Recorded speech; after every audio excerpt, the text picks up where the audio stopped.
आज तक रेडियो सुनता है सारा जहां।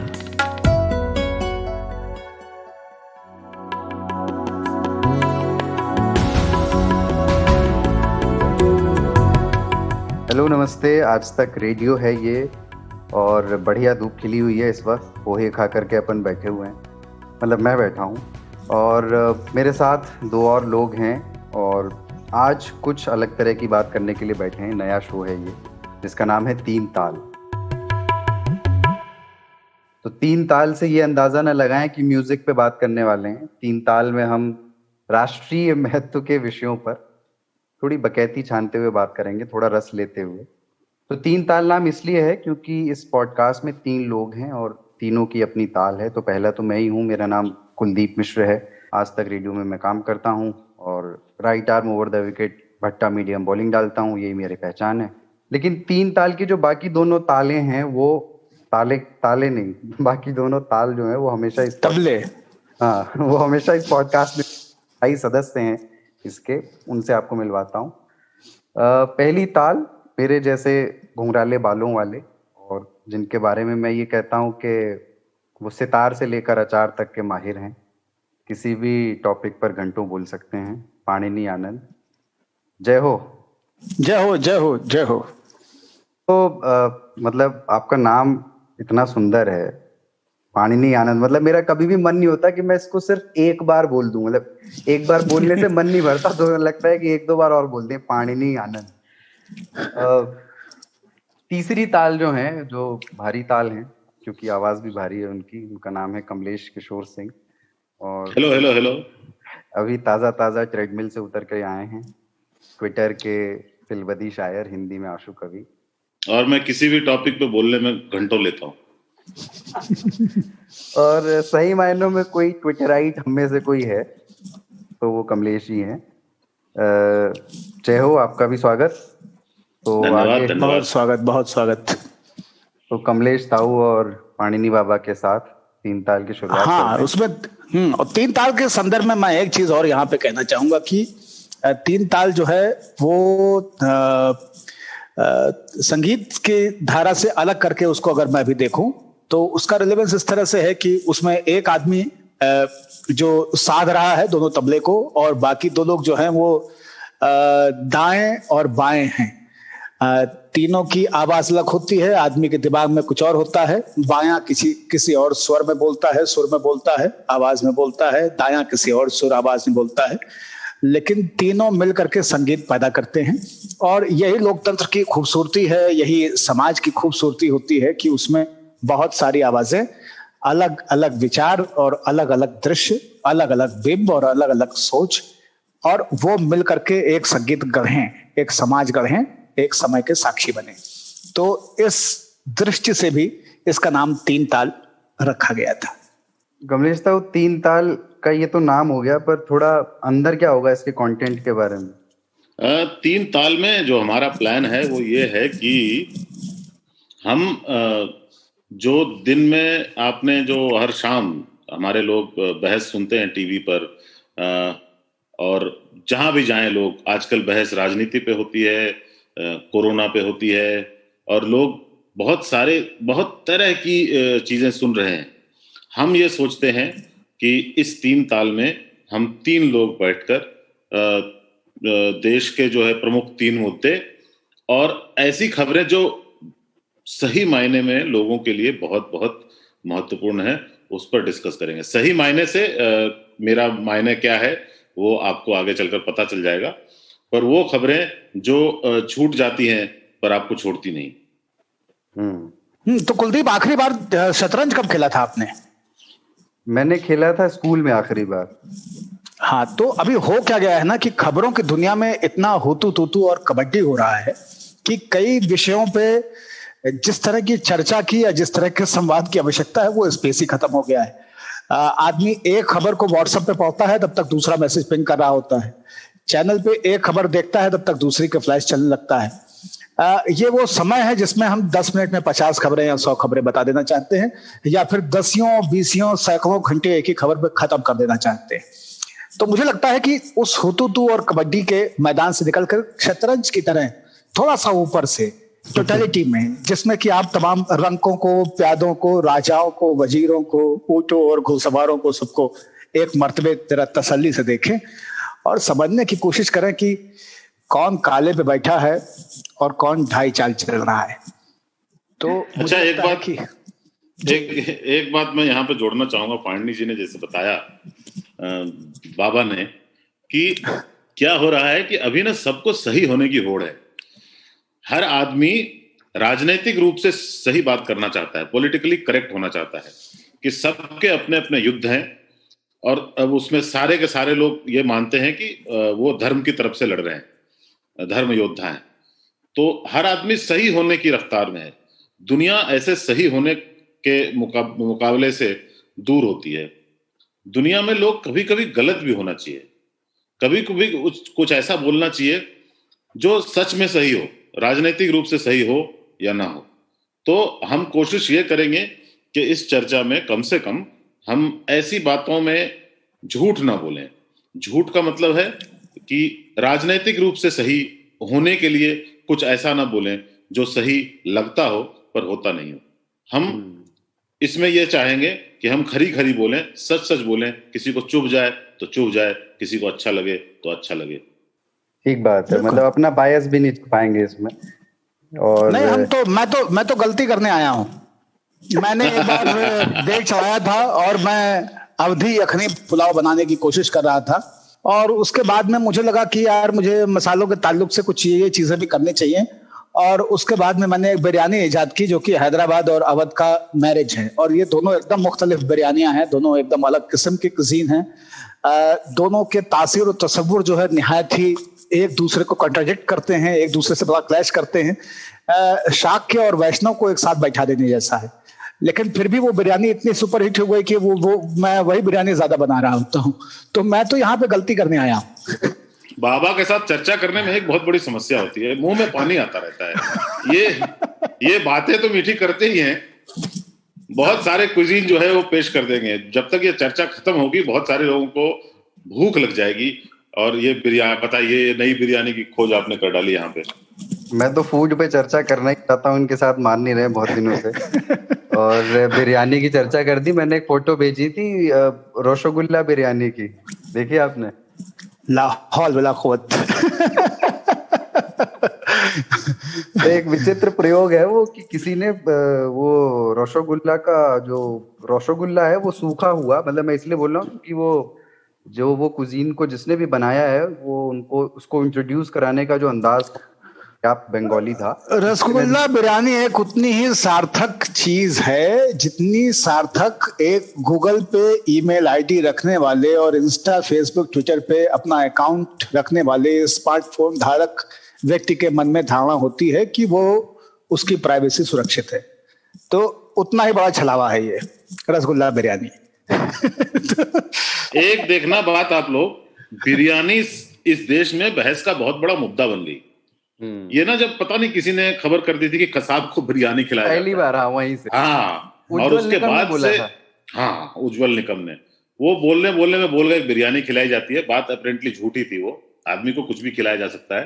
पर बिरयानी से क्या हुआ, धीरे धीरे देश में जब वो बंटवारा शुरू हुआ एक मानसिक तौर पे, तो लोग ये मानने लगे कि बिरयानी मुसलमान हो गई।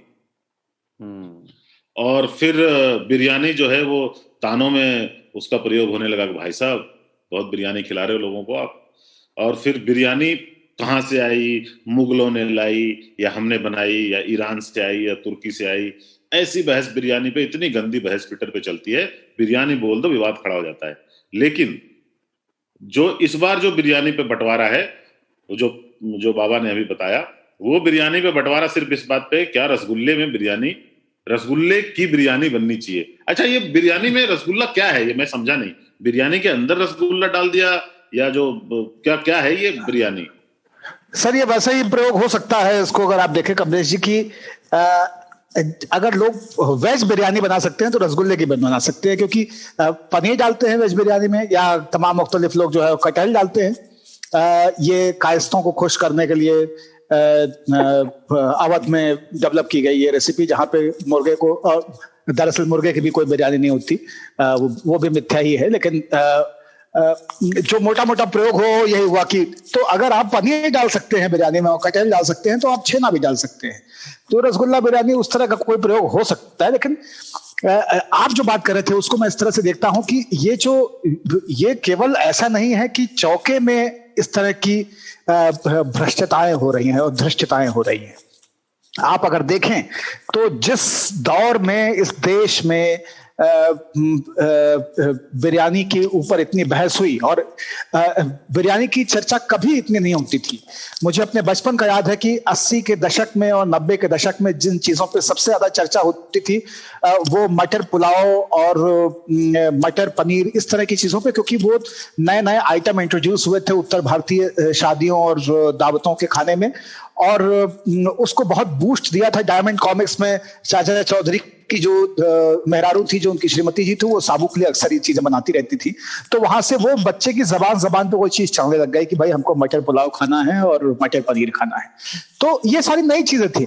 अभी जो बिरयानी हुई है, और आप तो ग्रेटर नोएडा में रहते हैं, मेरा ननिहाल दादरी है, और हम लोग पश्चिमी उत्तर प्रदेश के तमाम सारे जिलों में आते जाते रहे हैं, कभी अगर उत्तराखंड की तरफ भी गए हैं, तो हमने देखा होगा कि ये केवल चौके में ये भ्रष्टाचार नहीं है बिरयानी के नाम पे। आप देखें एक बड़ी चेन, मतलब यहां से ग्रेटर नोएडा तक अगर मैं जाऊं तो मुझे कम से कम 50 ठेलों पे वेज बिरयानी बिकती हुई दिखेगी। हाँ, ये ठेले पे ही बिकते हैं। तो ये जो संक्रमण हुआ है ना, ये जो कोढ़ के साथ में खाज हो गया है कि बिरयानी को ना केवल आपने एक वर्ग विशेष का खाना बना दिया और उसके प्रति अपनी एक नफरत डेवलप की, अपनी एक सोच डेवलप की, अपना एक संकोच डेवलप किया। भाषा विज्ञान में 2 शब्द होते हैं, अर्थ संकोच और अर्थ विस्तार। अर्थ संकोच की परिभाषा ही यही है कि अगर मैं कहूं दशानन, तो किसी के भी 10 सर हो दशानन होगा, लेकिन दशानन का मतलब हो गया कि रावण की बात हो रही है। अगर मैं कहूं बलात्कार, तो बलात् किया गया, कोई भी कृत्य बलात्कार है, लेकिन बलात्कार का मतलब है कि किसी का सेक्सुअल अब्यूज हुआ है किसी के साथ में। तो उसी तरह से बिरयानी का पहले तो अर्थ संकोच कर दिया कि मुसलमान बनाएगा, ये एक तामसिक चीज है, इसे देशद्रोही खाते हैं, इसको खाने वाले लोग जो हैं वो देश के प्रति, समाज के प्रति, हिंदुत्व के प्रति सुविचार नहीं रखते हैं। और अब उसके पैरेलल कि हम भी बिरयानी बना के दिखाते हैं, एक अजीब किस्म की चीज बनी है जिसे आप ये कह सकते हैं कि थाली में 3-4 तरह की सब्जियों को, पनीर को, छोले को, न्यूट्रेला को और चावल को सबको मिला करके घोल लीजिए और उसमें 1 पाव तेल डाल दीजिए, तो वो जो बन जाएगा वही बिक रहा है। तो ये हो गया है। तो मुझे ये लगता है कि इसलिए शायद बहुत लोकप्रिय हो गया है कि उसमें ना कोई झंझट नहीं है खाने में। क्योंकि आपने अगर सड़क पे कुछ बेचना है तो एक प्लेट में आप दाल अलग से रखोगे, सब्जियां अलग से रखोगे, या कैसे रखोगे चावल, तो वो लगता है सब कुछ मिला जुला है, चलो वो एक साथ ही एक प्लेट पे दे दिया, लोग उसको खा लेते चटनी प्याज डाल के, और उसके चलते भी लोकप्रिय हो गया है वो बिरयानी तो नहीं है। बिरयानी मैंने कभी खाया नहीं, वैसे ये वेज बिरयानी, मैं ऐसे भी वेज चीजों से बहुत परहेज रखता हूँ। ये मुझे लगता है कि भारतीय समाज की जो एप्रोप्रिएशन की बीमारी है, ये उसका प्रतिफल है। आप सर देखें कि जब नॉर्थ ईस्ट के लोगों को चिंकी बहादुर नेपाली सब कहना शुरू किया, उत्तर भारतीय लोगों ने बड़े पैमाने पर उस तरह की खबरें आई, तो मोमोज और चाउमीन बहुत पॉपुलर हो गया। अब हम ये बिरयानी के साथ होते हुए देख रहे हैं। इसी तरह से आप बिहार चले जाइए तो आलू की भुजिया ऐसे लगती है जैसे सदा सर्वदा से आलू जो है बिहार में पैदा हो रहा था और भुजिया बन रही थी आदिकाल से यहाँ पे। तो इस तरह की चीजें हुई हैं। तो एप्रोप्रिएशन की हमारी जो आदत है, उस पर हमने बिरयानी को गरियाते गरियाते हम बिरयानी के हो गए। आज जो है चिट्ठी आने वाली है अखिल भारतीय पनीर प्रेमी मोर्चा की। अरे बेंगलोर में एक होस्कोट करके जगह है, होस्कोट रोड, वहां पे एक बिरयानी की दुकान है। जैसे ही लॉकडाउन वहां पे खुला, मतलब लॉकडाउन खुलने के बाद जब वो दुकान खुल गई तो वहां 3 किलोमीटर लंबी लाइन लग गई बिरयानी खाने वालों की। खाते सब हैं, छुप छुप के खा रहे हैं बहुत सारे लोग। ये बिल्कुल। तो ये जो फ्यूजन है पारनी बाबा, मतलब पता नहीं विवादित है शब्द भी फ्यूजन, लेकिन भोजन का के साथ जो विचित्र प्रयोग की जिसपे अपन कभी और लंबी बात भी करेंगे कि पराठे के साथ आइसक्रीम या ब्रेड टोस्ट में जलेबी रख के खाना, ये फ्यूजन सिर्फ खाने, आपने कहा कि सिर्फ चौके की बात नहीं, मुझे लगा आप कह रहे हैं कि आगे ये कहेंगे कि सिर्फ ये खान पान में नहीं है, ये म्यूजिक में भी आया है, ये पत्रकारिता में भी आ गया है। पत्रकारिता में साहित्य बिल्कुल। के साथ इस तरह का फ्यूजन आ गया कि कातिल बाजुए दिल में है। ये एक भयंकर संकट है, और इसलिए मुझे लगता है कि फ्यूजन भले ही कितने केवल फ्यूजन की ही चीज बताता हो, लेकिन फ्यूजन शब्द की भी अपनी एक मर्यादा है। तो जैसे हत्या की भी मर्यादा है, चोरी की भी मर्यादा है, उसी तरह से फ्यूजन की भी अपनी एक मर्यादा है। और फ्यूजन की मर्यादा के साथ अब इसके बाद में तमाम सारे लोग मुझे शुद्धतावाद और तमाम तरह के शब्दों का इस्तेमाल करके आ सकते हैं कि बाबा जो है ये चाहता है कि बस ये जो कहें वो सही है, हम नंगे तो डॉट डॉट डॉट और आप नंगे तो महावीर स्वामी वाली स्थिति जो है। लेकिन मैं इसमें यही कहना नहीं, वो कहावत बड़ी पॉपुलर कहावत है कि हम नंगे तो हरामी और आप नंगे तो महावीर स्वामी। तो वो वाली जो बात है कि मैं शुद्धतावाद में इसको, मैं कौन होता हूं निर्धारित करने वाला कि क्या फ्यूजन है और क्या कंफ्यूजन है। लेकिन फ्यूजन की भी अपनी एक मर्यादा है, और वो मर्यादा में कहीं पे कोई सापेक्षता होनी चाहिए। आप सितार के साथ में बैंजो बजा सकते हैं, आप टेबल को हाथ से पीटते हुए एक अच्छी सी ठुमरी गा सकते हैं, आप नाव की जो किनारी है उसके ऊपर अपनी अंगूठी से ठोकर दे दे करके कोई अंग्रेजी का गाना, बॉब मार्ली का, बॉब डिलन का गाना गुनगुना सकते हैं। ये सारे फ्यूजनों का एक संदर्भ समझ में आता है कि वो कुछ एक साथ मिला करके दोनों को फैसिलिटेट करते हुए कुछ आगे ले जाना चाहते हैं। लेकिन चीजों को भ्रष्ट कर देना और कहना कि ये एब्स्ट्रैक्ट है, ये मुझे समझ नहीं आता। मुझे सूजा और रजा का एब्स्ट्रैक्ट समझ में आता है, लेकिन मुझे ये वाला एब्स्ट्रैक्ट समझ में नहीं आता है जिसमें कि हमको लगता है कि नहीं, हम फ्यूज करके कुछ नया बना लेंगे। लेकिन जैसा कि कमलेश जी ने शुरुआत में कहा था, और ताऊ ने बहुत सोच समझ के इस बात को कहा था कि गलतियां करने और गलत होने के लिए हमें कोई शर्म नहीं है। तो हम इसके ऊपर बिल्कुल किसी दिन बात करेंगे। मैं बायां तबला, इस पर लंबी बात होनी चाहिए। ये बहुत ही रोचक है, और मैं भी मानता हूं कि मेल सही है, मिलावट ठीक नहीं है। तो मेल होना चाहिए सब तरह की सभ्यताओं का, सब तरह के खानों का पता नहीं, खाने को क्या बोलेंगे, खाने का भोजन सब तरह के भोजन का बहुवचन क्या है? भोजन का बहुवचन हो ही नहीं सकता, क्योंकि भोजन एक चीज है नहीं। वो 56 भी है तब भी भोजन है, और वो केवल सतुआ साना हुआ है तब भी भोजन है। भोजन तो मेल और मिलावट के बीच में फर्क करना है। मैं अगली बार भोजन भाव है। ये मिलावट वो टीआरपी के जो मीटर में हो रही है, वो कैसे हो रही है? अरे ये तो ऐसा मुद्दा है जो कि कभी सुलझेगा नहीं, क्योंकि पहले एक होता था टैम, ये जो बार्क आया ना, ये broadcast audience research council of India, उसके पहले टैम होता था जो एसी नीलसन चलाता था। वो भी यही करता था, बक्से रख देते थे घर में, और आप जो टीवी चैनल देख रहे हैं वो नापते थे उससे, आपने कितने घंटे कितने मिनट किसको देखा। ये कुछ घरों में होते थे, उसी के आधार पे वो गुना भाग करके बताते थे पूरे देश में इतने लोग फला चैनल को देख रहे हैं।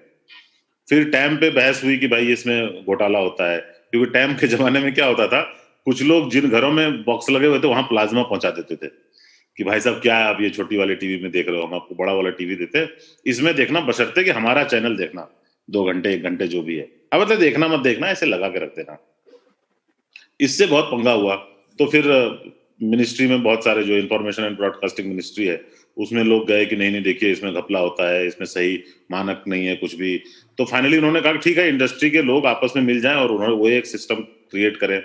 तो इंडस्ट्री के लोगों ने अपना सिस्टम बनाया जो बिल्कुल वही उसकी कॉपी थी लगभग। तो अभी जो है कोई 40-44 हजार घरों में वो बक्से लगे हुए हैं। उस पे कितनी देर कौन सा चैनल देखता है, उसके आधार पे ये बताते हैं कि कौन सा चैनल नंबर 1 है, कौन सा चैनल नंबर 2 है, कौन सा नंबर 3 है। इसमें क्या होता है, बक्से चूंकि लोगों के घरों में लगे होते हैं, किसी न किसी के घर में लगे होते हैं, वो कोई ना कोई लगाता है। तो मुंबई में क्या हुआ कि जो बार्क है, ब्रॉडकास्ट ऑडियंस रिसर्च काउंसिल, उसने हंसा रिसर्च करके एक कंपनी है जो सर्वे करती है, उनको दिया था ये बॉक्स लगाने का धंधा। तो जिन बंदों ने बॉक्स लगाया था उनके पास लिस्ट थी कि किस घर में लगा है। बस वहीं से वो लीक हुई, या कोई बोलते हैं कोई फॉर्मर एम्प्लॉय था या जो भी था, उन लोगों ने उसको लीक कर दिया, और उसके बाद उन घरों को पैसे देते थे 400-500 रुपये पर डे या पर मंथ, पता नहीं क्या हिसाब था, उनको देते थे। उनको कोई गिफ्ट दे दिया, कोई टीवी दे दी, ऑनलाइन पेमेंट कर दिया पैसे का, कि आप ना फलां चैनल लगा के उसको छोड़ देना बस 2 घंटे, 2.5 घंटे, 5 घंटे, जो भी है। और ये सब चल रहा था। उसमें क्या हुआ कि बार्क को ये डाउट था कि कुछ चैनल ना अचानक से मतलब नंबर 1 हो गए, अचानक से उनकी जबरदस्त वृद्धि हो गई है। अब क्या सुशांत सिंह की मृत्यु के कारण हो गई, या फलां के दिशा सालियान के आत्महत्या के कारण हो गई, वो पता नहीं चल रहा था। तो बार्क में शायद कोई कंप्लेन थी, बार्क ने हंसा रिसर्च को बोला, हंसा रिसर्च को पता चला कि हमारे एम्प्लॉय कुछ ऐसा कर रहे हैं, तो उनको शायद उनको बताया गया कि भाई इंडिया टुडे ऐसा कर रहा है।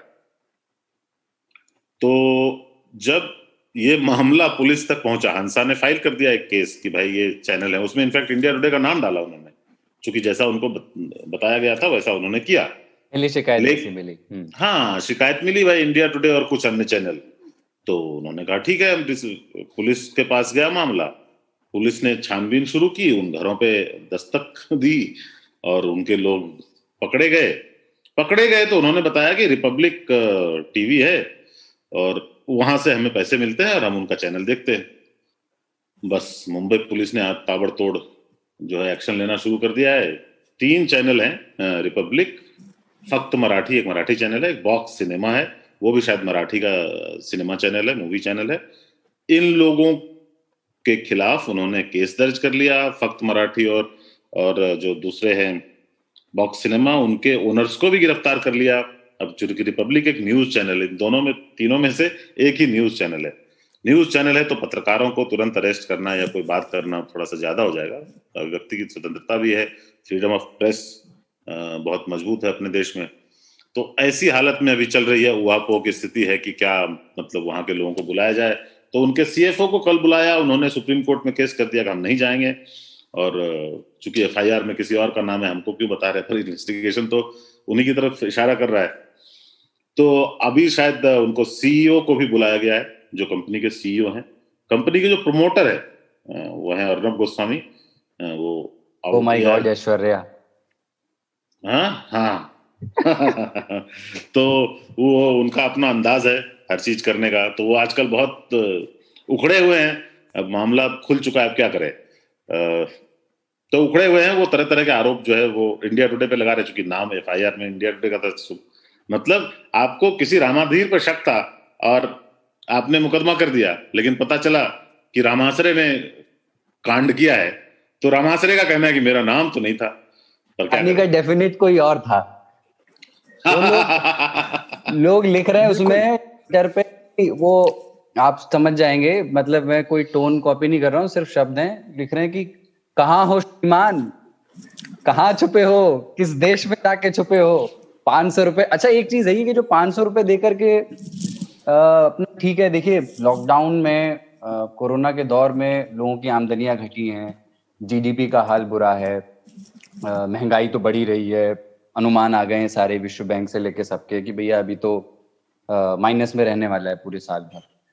ऐसे में कोई एक व्यक्ति अपने स्तर से एक पत्रकार समाज सेवा करते हुए कुछ घरों में रोजगार मुहैया करा रहा है, तो क्या बुरा है? हाँ, ये बाबा कुछ कह रहे थे, बाबा का कमेंट चाहिए इस पे। नहीं, मैं तो इसको दूसरी तरह से देख रहा हूं। मैं तो कह रहा हूं कि ठीक है, ये जो 5WH है टीआरपी का, ये तो चल ही रहा है, लेकिन मैं ये कह रहा हूं कि ये जो टीआरपी की पूरी व्यवस्था है, ठीक है कि इसकी आवश्यकता है, विज्ञापनों के मूल्य निर्धारण और तमाम तरह के और जो इनकी बिजनेस रिलेटेड रिक्वायरमेंट है इंडस्ट्री की, उसके हिसाब से। लेकिन मुझे एक बात नहीं समझ आती कि ये हो भी नहीं और हर्जा हो, तुम्हें गोरख धंधा हो वाली कवाली बन गया है एकदम टीआरपी का काम। और टीआरपी की जो विवशता है, जो टीआरपी के नाम पे हो रहा है, जिस तरह की चीजें हम देख रहे हैं, पत्रकारिता में टीआरपी किस तरह से एक्सक्यूज बन के आई है बार बार, और उसने किस तरह से चीजों को बदल दिया है। टेलीविजन की अपनी जो एक स्वस्थ ग्रोथ इस देश में होनी चाहिए थी कंटेंट के मामले में, उसको कैसे टीआरपी ने कमजोर किया बार बार, उसको कैसे बार बार हल्का किया। और उसके बाद में और टीआरपी के नाम पे जो स्वांग एक नए किस्म का देखने को मिल रहा है, जिसमें कि राग दरबारी में श्रीलाल शुक्ल एक कहावत लिखते हैं, वो कहावत पता नहीं कैसे मेरे दिमाग में अटकी रहती है, नंगा के चुतरा में बिरवा जामा, नंगा नाचे लगा कहीं चलो छांव हुई। तो ये जो आजकल हम जिस तरह की छांव पैदा करने की देख रहे हैं ना, कि नहीं अब मैं चीजों को संभालूंगा, अब मैं यहां से क्रांति ला दूंगा और अब मैं यहां से चीजों को बदल दूंगा, और पीछे कुछ और खेल चल रहा है, पीछे किसी और तरह का कंटेंट है, समग्रता जाती जा रही है, शोर बढ़ता जा रहा है, और टीआरपी के आधार पे उसको वैलिडेट करने की कोशिश की जा रही है। वो टीआरपी मैनिपुलेट करके कर रहे हैं या टीआरपी वास्तव में उस तरह की चीजों पे आ रही है, ये अलग संदर्भ है। लेकिन मेरा कहना यह है कि टीआरपी पे इस वक्त जो भारतीय समाज में एक बड़ी बहस होने की आवश्यकता है, भले ही वो मीडिया चैनलों को और पत्रकारिता संस्थानों को पसंद आए या नहीं आए, वो ये है कि टीआरपी का क्या ये सबसे बेहतर साइंटिफिक तरीका है। अगर जो डिस्ट्रीब्यूशन के सिस्टम हैं, जो सेट टॉप बॉक्सेस प्रोवाइड करने वाली कंपनियां हैं, जो यूटीटी प्लेटफॉर्म हैं, वो हर इंडिविजुअल की मॉनिटरिंग करके और डेटा के बेसिस पे बता सकते हैं कि हिंदुस्तान में 97% लोग इस वाले नए शो को पसंद कर रहे हैं या ये वाली चीज ज्यादा देखी जा रही है, तो टीआरपी के लिए भी हम क्यों नहीं एक अधिक वैज्ञानिक सिस्टम की तरफ मूव करें। उसका डेटा इतना बड़ा क्यों ना कर दिया जाए कि उसको 5 लोग 10 लोग मैनिपुलेट करके ना कर सकें। मुझे एक मित्र जो कि फिल्म इंडस्ट्री से ताल्लुक रखते हैं, टेलीविजन इंडस्ट्री से, वो समझा रहे थे कि अगर 50 घरों में अंग्रेजी के चैनलों के बारे में बात कर रहे थे, वो कह रहे थे कि अगर 50-60 घरों में 100 घरों में अगर एक ही चैनल का प्रभाव एक हफ्ते तक बना दिया जाए तो उसकी टीआरपी बदल सकती है। तो अगर ये बात सत्य है, अगर ये इस तरह से चीजें हो सकती हैं, तो इसके ऊपर आज समाज को बैठ के बात करनी चाहिए कि टीआरपी के दायरे को और खोला जाए, टीआरपी के मॉनिटरिंग को या इस तरह की मॉनिटरिंग के दायरे को और खोला जाए और अधिक वैज्ञानिक पद्धति को अपनाया जाए। और हो सकता है कि उसमें कई सारे शोज जिनको कि हम अपने चैनल पे या दूसरे चैनलों पे कमजोर समझते हैं, वो बेहतर समझ में आने लग जाए। हो सकता है कि कई सारे शोज जो हमको लगता है कि या चैनल बहुत अच्छे जो लग रहे होंगे, हो सकता है कि उनके बारे में दूसरी तरह की राय बने। तो मुझे लगता है कि समाज को इस पे चर्चा करने की आवश्यकता है। इसमें एक बात मैं जोड़ना चाहूंगा। देखो भाई, मतलब यार, जब मैं टीवी बहुत देखता था पहले, बहुत ज्यादा, तो मुझे घर में बड़ी डांट पड़ती थी, कितना देखते हो। मुझे तो बहुत बाद में पता चला देखने के पैसे मिलते हैं। मैं तो भाई दिन भर बैठ के देखना चाहूं, और क्या करना है, बस डिस्कवरी चैनल पे जो है देखूंगा शेर और गीदड़ की कहानी। पर हाँ, उससे मजाक से दूर, अभी क्या है कि अभी दुनिया उतनी पीछे रही नहीं है। जो मापने का तरीका है ना, पूरा गड़बड़ है। वो किसी के घर में कोई बक्सा लगाने की आवश्यकता नहीं है। आप जैसे किसी इंटरनेट पे कोई वीडियो देखते हो तो पता चलता है कितने लोग एक साथ देख रहे हैं, कितने लोगों ने टोटल इसको देखा। तो अभी सबके घर में डिजिटल बॉक्सेस लगे हैं, ज्यादातर घरों में डिजिटल बॉक्सेस लगे हैं। 2012 के बाद तो डिजिटाइजेशन हो गया केबल इंडस्ट्री का पूरा। तो उस हिसाब से तो अगर कोई निष्पक्ष संस्था हो और जो इसकी व्यवस्था करवाए, उसमें यही है कि अभी आप इस बात की स्वीकृति नहीं देते किसी को पब्लिसाइज करने की कि आप कौन सा चैनल देखते हो, चूंकि ये आपकी प्राइवेसी है। पर उसमें कोई नाम धाम तो जाना नहीं है। आप सिर्फ अपना ये बता दो कि आप स्त्री हो या पुरुष हो और आपकी उम्र क्या है और आप कहाँ रहते हो, दैट्स इट। आप कहाँ रहते हो वो तो पता है ही। तो उस हिसाब से अगर बार्क ही जो इंडस्ट्री की बॉडी है वही चाहे तो आराम से पता कर सकती है। उसमें थोड़ा समय लगेगा, हो सकता है बॉक्सेस नए लगे हों या कुछ अपग्रेड, सॉफ्टवेयर अपग्रेड चाहिए होगा, जिससे कि ये सूचना चली जाएगी किस आदमी ने कौन सा चैनल कितनी देर तक देखा। इसमें मुझे लगता है कि वो ऑलरेडी उसका डेटा भी ऑलरेडी उपलब्ध है। मुझे लगता है कि जितने भी सेट टॉप बॉक्स जितने भी घरों में लगे हैं वो किसी न किसी के नाम पे लगे हैं और उसका मोबाइल नंबर भी है, उसका एड्रेस अप्रूवल भी है, वेरिफिकेशन भी है, एक आईडी प्रूफ भी है। तो इस तरह से सेट टॉप बॉक्स लोगों को दिए गए हैं। अगर हम टाटा स्काई सब्सक्राइब करते हैं तो वो एक एड्रेस पे, एक नाम पे, एक मोबाइल नंबर पे होता है। मोबाइल नंबर पे वो नोटिफिकेशंस भेजता है बिलिंग से संबंधित, चैनल में चेंजेस से संबंधित, डाउन टाइम से संबंधित, किसी नए तरह के ऑफर से संबंधित। तो ये व्यवस्था ऑलरेडी बनाने के लिए जिस तरह के जिस तरह की डिटेलिंग की आवश्यकता है वो डिटेलिंग ऑलरेडी एग्जिस्ट कर रही है, बस इसको लेकर के एक सिस्टम बनाने की जरूरत है, मुझे ऐसा लगता है। दूसरी बात यह है कि ये जो टेलीविजन सेट्स के साथ में और सेट टॉप बॉक्सेस के साथ में अपना वो मीटर लगा करके और टीआरपी पकड़ने की बात है। मैं आपको बताऊं, मेरे पास तकरीबन 1.5 साल से मैंने टाटा स्काई मेरे पास हुआ करता था। मुझे आवश्यकता नहीं पड़ती थी, मुझे उसकी आवश्यकता तब पड़ती थी जब मुझे मैसेज आता था कि ये एक्सपायर हो गया है। तो ऐसा नहीं कि मुझे टाटा स्काई से या एयरटेल से किसी से कोई दिक्कत है, लेकिन मैंने उसको खोल के बंद करके रख दिया क्योंकि वो मेरे लिए उसकी महत्ता पूरी तरह से समाप्त हो चुकी थी।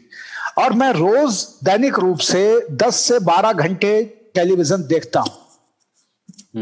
मेरे भी जीवन में ये सपना है, मतलब मैं चाहता हूं कि मैं टीआरपी का एक मीटर देखूं कभी। मैं जब से पढ़ाई कर रहा हूं जर्नलिज्म की, तब से मैं उस बक्से के बारे में मैं सुन रहा हूं। मुझे आज तक उसके दर्शन नहीं हुए, कितना बड़ा होता है, कितने कलर के बटन होते हैं उसमें, कुछ नहीं मालूम। गुलरी का फूल हो गया है साला ये।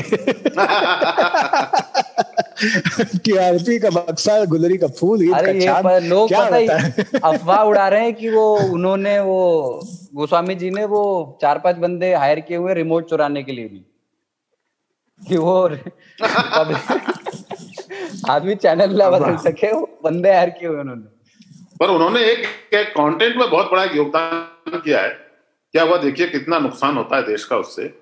क्या हुआ कि जब उन्होंने कुछ लोग रखे हुए हैं जिनके पास कंटेंट नहीं है, जो कोई सूचना नहीं है, वो पत्रकार ही नहीं है, तो वो क्या करते हैं, वो और उनका कैमरामैन वो गोल गोल गोल गोल गोल घूमते हैं, ठीक है, गोल गोल रानी कितना पानी, यही करते हैं वो, और पानी उनमें है नहीं। तो उससे क्या हुआ कि सडनली वो नई शैली है। मुझे लगता है वो सर नई शैली है, और दिमाग से पत्रकारिता लोग करते आ रहे थे, और ये होता था कि नहीं ये युद्ध की पत्रकारिता है, ये अपराध की पत्रकारिता है, ये शिक्षा देखते हैं। अब एक नई शैली आ गई है उसमें टेलीविजन के माध्यम से, और इसके ऊपर आने वाले समय में मुझे लगता है कि किसी न किसी को अनुसंधान या रिसर्च थीसिस वगैरह तैयार करनी चाहिए। जेएनयू वगैरह नहीं कहूंगा, किसी विश्वविद्यालय में कर लें, लेकिन वो ये कि शरीर पत्रकारिता कैसे आप अपने शरीर का इस्तेमाल करके पत्रकारिता कर सकते हैं। उसके लिए सर का होना जरूरी नहीं है, केवल गर्दन के नीचे आप वाचाल हो, उछलना कूदना जानते हो, थोड़ा सा पतले हो ताकि गिर ना पड़े, मतलब अपने आप को आत्महत्यावस्था में ना हो जाए, नहीं तो हाथ पे प्लास्टर बांधना पड़ेगा भूरी पट्टी का। लेकिन इतना तो कर ही सकते हैं कि मतलब शरीर की पत्रकारिता, अगर कंटेंट नहीं है तो उसका संकट नहीं। और आप ये देखिए कि ये ऐसे समय में हुआ है जब सारी फिल्मों की शूटिंग बंद थी भाई। तो कुलदीप बाबू, आप इसको इस तरह से भी देखिए कि भारतीय समाज जो साला मरने तक पे गीत गाता है, उसको मनोरंजन के लिए 6 महीने तक सिनेमा नहीं मिलेगा तो क्या करेगा? तो लोग देख रहे हैं बैठ करके, एक चैनल पे लोग तमाशा होते हुए, देख तमाशा लकड़ी का, देख तमाशा लकड़ी का, लकड़ी की टेबल पीटी जा रही है, उसमें से कीर्तन निकल रहा है, भक्त पैदा हो रहे हैं, भगवान दिख रहे हैं, हाथ भी टूट रहे हैं, हाथ टूट गया है सर। तो अरे ऐसे, लेकिन देखिए संकट ऐसा है कि जिस दौर में वो आदमी गोल गोल गोल गोल घूम रहा, दौड़ रहा है, हाँफ रहा है, दौड़ रहा है, क्या बोल रहा है क्या नहीं पता नहीं, और वो आदमी कारों से सवाल पूछता था, मतलब खड़ी कारों से, चलती हुई कारों से भी, हाँ कभी कभी, हाँ, तो वो बहुत जबरदस्त। और उसी समय उसके चैनल को अच्छे रेटिंग मिल रहे थे, मतलब वो तो अब पता चला कि क्यों मिल रहे थे, पर उस समय अच्छे रेटिंग मिल रहे थे। उससे पत्रकारिता संस्थानों में, जैसे कि मैं कोई कॉलेज में पढ़ाता हूँ, जहाँ मीडिया पढ़ाता हूँ, तो वहां टेलीविजन डिपार्टमेंट को तो मैं कहूंगा, देखो ये तो बहुत जबरदस्त है, ये शारीरिक पत्रकारिता, इसमें वर्जिश भी तुम्हारी होगी और तुम अच्छे पत्रकार भी बन जाओगे। लेकिन अब ये भंडाफोड़ होने के पहले तक मेरा विश्वास इस बात से उठ गया था कि कोई आदमी सुधी भी है जो घर में बैठ करके न्यूज देख क्यों रहा है, मनोरंजन के लिए देख रहा है, तो उसके पास ऑप्शन है। मतलब कपिल शर्मा शो बहुत मनोरंजक है, बिग बॉस शुरू हो गया है, तो ऐसी हालात में, ऐसे हालात में मैं यही सोच रहा था कि मैं पेशे से पत्रकार हूं और मैं कभी दौड़ा नहीं, मेरा वजन भी ऐसा नहीं है कि मैं दौड़ सकूं, पर यह है कि टेलीविजन पत्रकारिता का इतना ऐसे संकट में लाके खड़ा कर दिया कि दूसरे जो उनके प्रतियोगी थे वो भी ये सोच रहे होंगे कि क्या हम इसकी नकल कर सकते हैं, क्या करें हम कि ये आदमी, पर वो अब तो खैर भांडाफोड़ हो चुका है, तो देखते हैं आगे क्या होगा। ताऊ ट्रेडमिल पे तो दौड़ ही रहे हैं। हाँ, मैंने आज ट्रेडमिल ठीक करवाया है, मैं उस पर 30 मिनट चला और बिल्कुल जीवन जैसा एहसास हुआ कि चल रहे हैं पर कहीं जा नहीं रहे। मंजिल कोई नहीं है, बस यूं ही चले जा रहे हैं।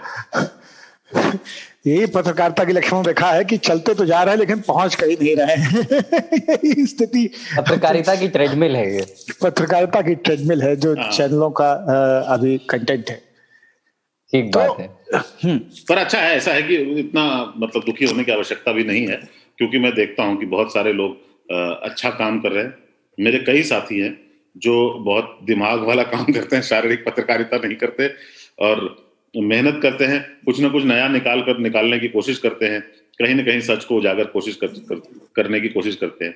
पर सबसे बड़ा दुख मुझे, मैं अपना एक दुख जाहिर कर दूं कि मेरे उच्चारण में जो खामियां होंगी कृपया उसको इग्नोर करें। क्या है कि पत्रकारों का ना एक काम था, वो बोलते हैं ना, यू हैड वन जॉब, एक काम था बस, कि जहां कोई शक हो, शुबहा हो, उसको हटाना, किसी भी चीज से शक को हटाना, कहीं कोई डाउट हो उसको हटाना और सच को उजागर करना। फिर क्या हुआ कि हम ना कवर करने लगे, समझ रहे हो ना, जाओ ये स्टोरी कवर करके आओ। कवर का मतलब क्या होता है? ढकना। एक मतलब होता है कवर का ढकना। तो हम ना अनकवर नहीं कर रहे थे, हम कवर करने लगे। और सबसे बुरा क्या हुआ, आप ये देखो, इस देश की त्रासदी देखो, एक होनहार युवक जो एक्टर था वो मर गया, उसकी मृत्यु हो गई। मैं कुछ नहीं बोल रहा, मैं ना सुसाइड बोल रहा हूं ना हत्या बोल रहा हूं। ये काम पुलिस का होता है और होता था और है और रहेगा कि ये इस घटना में हुआ क्या। तो पुलिस ने कहा ये आत्महत्या है, उसके बाद भी जांच हुई और बहुत तरह की जांच, सीबीआई जांच कर रही है, अभी बहुत तरह की जांच हो सकती है। पर क्या हुआ कि एक आदमी ने इस देश के मन में शक, जहां से शक हमको हटाना था, वहां शक का बीज बो दिया। अब हमेशा हमेशा के लिए ये सच जो है उसके दो पहलू हो गए, सत्य के दो पहलू हो गए। अब आज से 20 साल बाद, 30 साल बाद भी ये एक कॉन्स्पिरेसी थ्योरी रहेगी, एक षड्यंत्र रहेगा और किसी को ये पता ही नहीं चलेगा कि वहां हत्या हुई थी या आत्महत्या हुई थी। वही आप देखो हाथरस में किसी के साथ दुराचार हुआ, उसके खिलाफ मुकदमा हुआ, पुलिस ने जो किया मैं उसमें नहीं जा रहा हूं, वो तो बाकी जांच एजेंसियों का काम है कि वो सीबीआई जांच कर रही है, वो बताएं क्या हुआ था नहीं हुआ था। पर जब आप देख दूसरी थ्योरी, एक एक पत्रकार के रूप में, जो आप एक पूरी तरह से संस्थान है बहुत सारे, जो अगर आप ये थ्योरी एक नहीं डाल दो, उसमें सिर्फ डाल दो, एक बीज बो दो कि ये घटना, इस घटना का एक पहलू है, तो फिर वो हमेशा हमेशा के लिए वो आप ना अन्याय कर देते हो, आप जस्टिस की राह में रोड़ा बन जाते हो।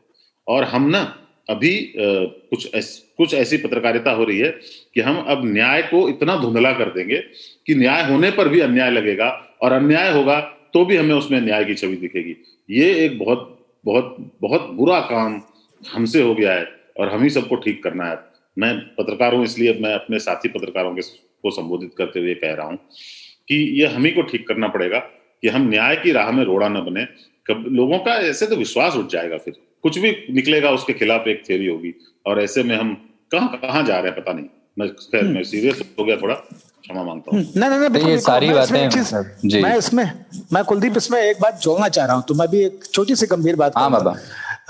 तो इसमें मुझे जो लगता है ना कि केवल यही नहीं है कि चीजों को लेके दृष्टि कैसे बदली है, जो दौर है और जो सापेक्षता में जैसे इसको देखना चाहिए पैरेलल रख के चीजों के, उस तरह से अगर मैं देखूं तो मैं ये देखता हूं और मैं सोचता हूं बारहा, अक्सर ये दिन में ख्याल आता है मुझे कि हम इंसान के वजूद के पिछले 100 सालों में सबसे कठिन साल से गुजर रहे हैं। इसमें तो कोई संदेह नहीं है ना कि सबसे कठिन साल है।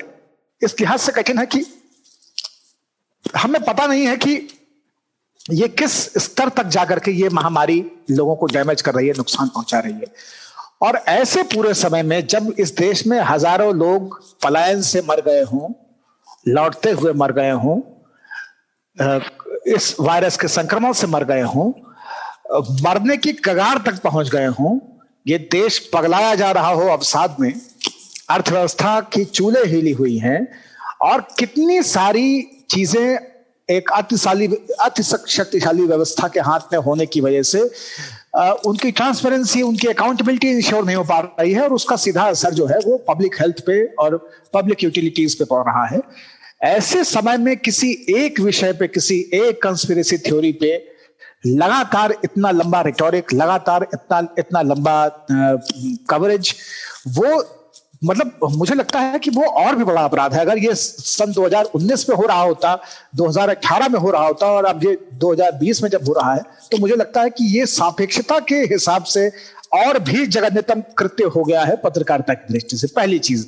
और दूसरी ये कि जो कमलेश जी कह रहे हैं उसी में मैं जोड़ना चाहूंगा कि जब संस्थानों को आप डिक्टेट करने लग जाएंगे, कंट्रोल करने की कोशिश करें, संस्थानों को एक्सपोज करना आपका काम था, संस्थानों को, एजेंसियों को उनका काम याद दिलाना आपकी जिम्मेदारी थी, संस्थान जहां पे बेईमानी करें, चोरी करें, उसको अनकवर करना आपकी जिम्मेदारी थी।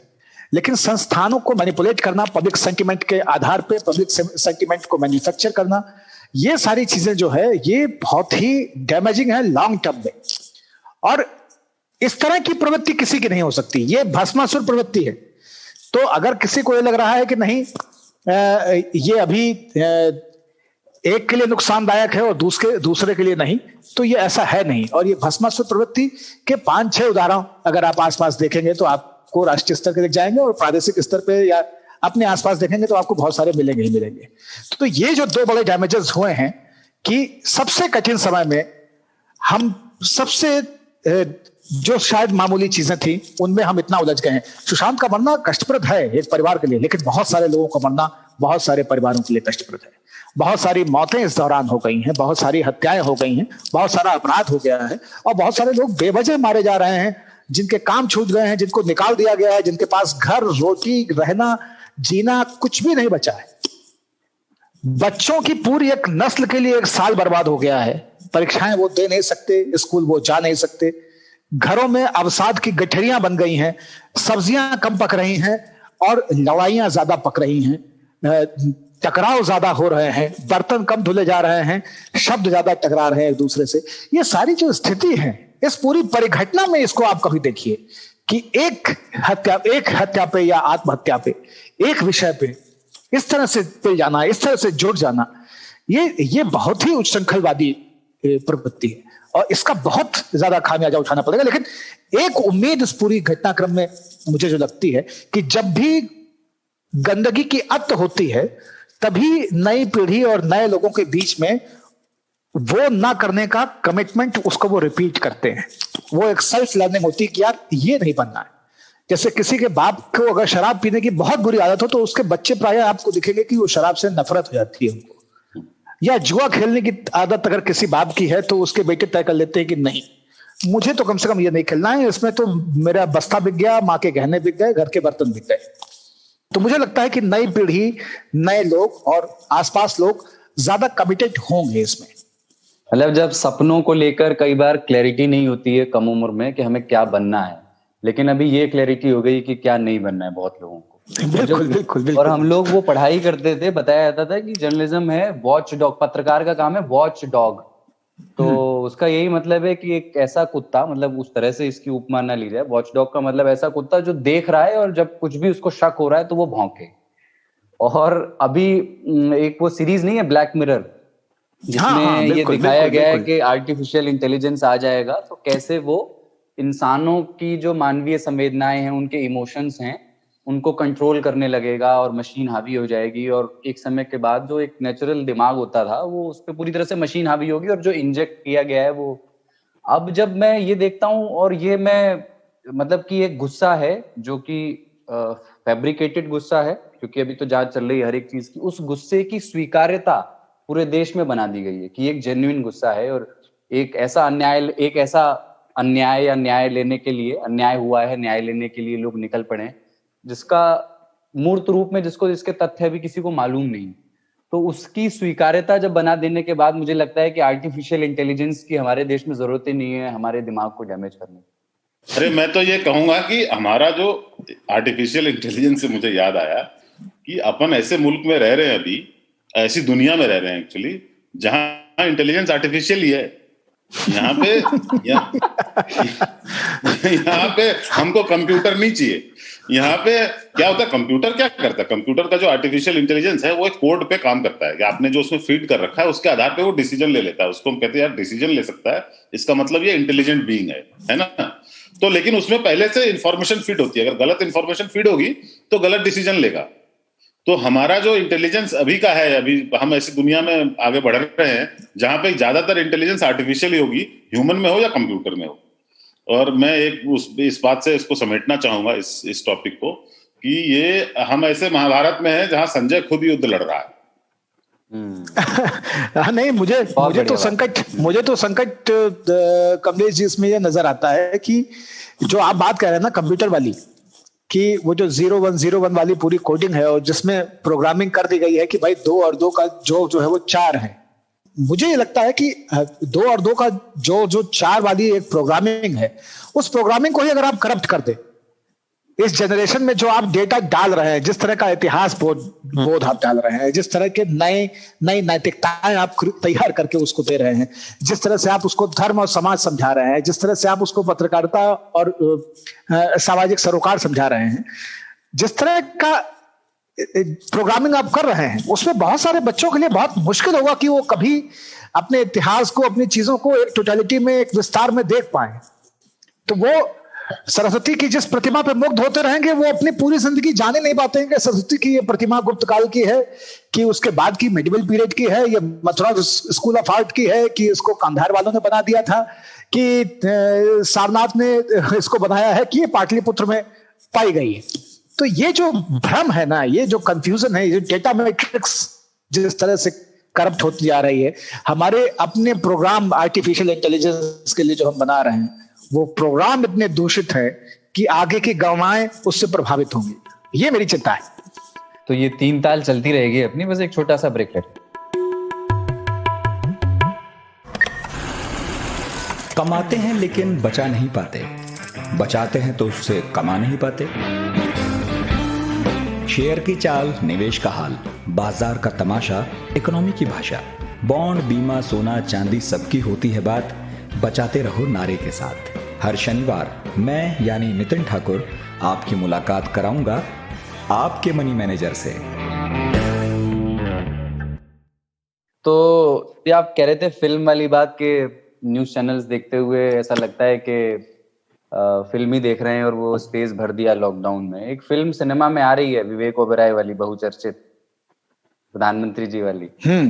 अगले हफ्ते वो सिनेमा में रिलीज हो रही है और लोग ये कह रहे हैं कि चूंकि लॉकडाउन है तो थिएटर में जाने से लोगों को रोकने के लिए इससे बढ़िया प्रेरित करने वाली चीज नहीं हो सकती।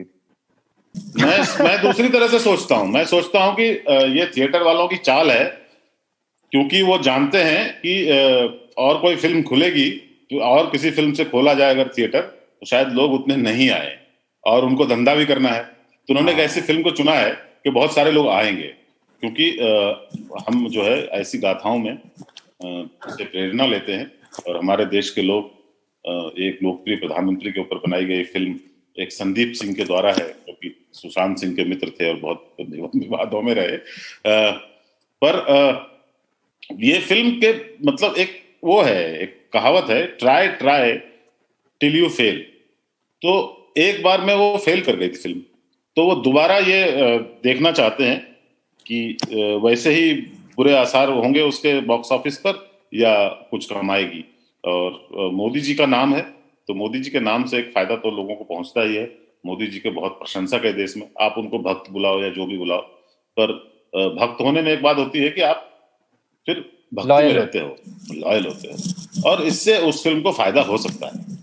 ये तो 19 से पहले आने वाली दोनों ही चीजें हैं। मुझे लगता है कि ये भी हो सकता है कि अब ये स्थिति वही है कि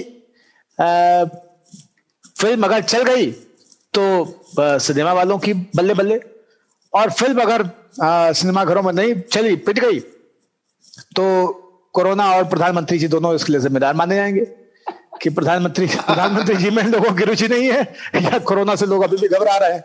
कोरोना वाले पे ज्यादा ध्यान नहीं दिया जाएगा, क्योंकि फिर आगे कारोबार पे उसकी असर पड़ेगा।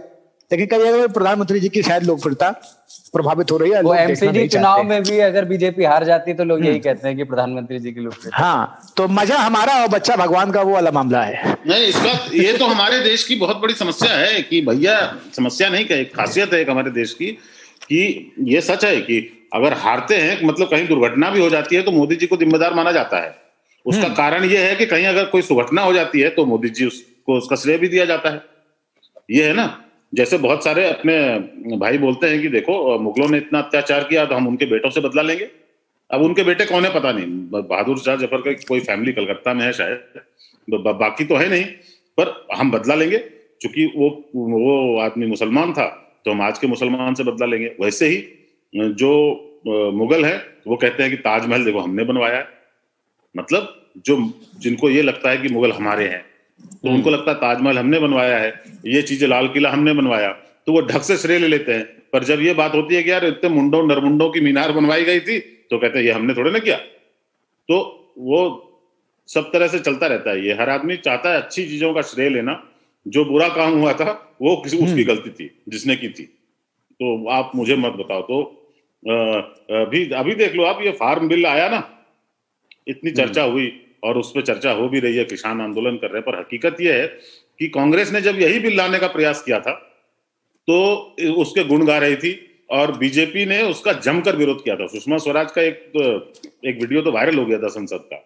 हाँ, बीजेपी ने जमकर विरोध किया था, ये फार्म बिल जो है ये किसानों को मार देगा, आप लोग किसानों को समझते नहीं। फिर जब इनकी बारी आई तो इन्होंने वो बिल लाया, उसको पास भी करा लिया। अब कांग्रेस विरोध कर रही है। लोग कहते हैं कि कॉन्सेंसस होना चाहिए। इससे अच्छा कॉन्सेंसस क्या होगा देश में? दोनों पार्टियां अलग अलग समयों पे एक ही चीज का, अलग अलग समय पर एक ही चीज का समर्थन कर रही थी और उसी चीज का विरोध भी कर रही थी। वो एफडीआई के साथ भी सेम ही है।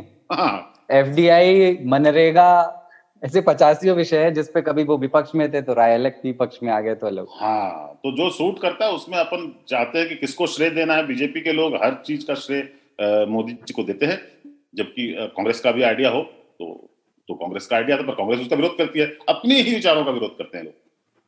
कांग्रेस में वो दिन कब आएगा कि लोग श्रेय दें राहुल जी को?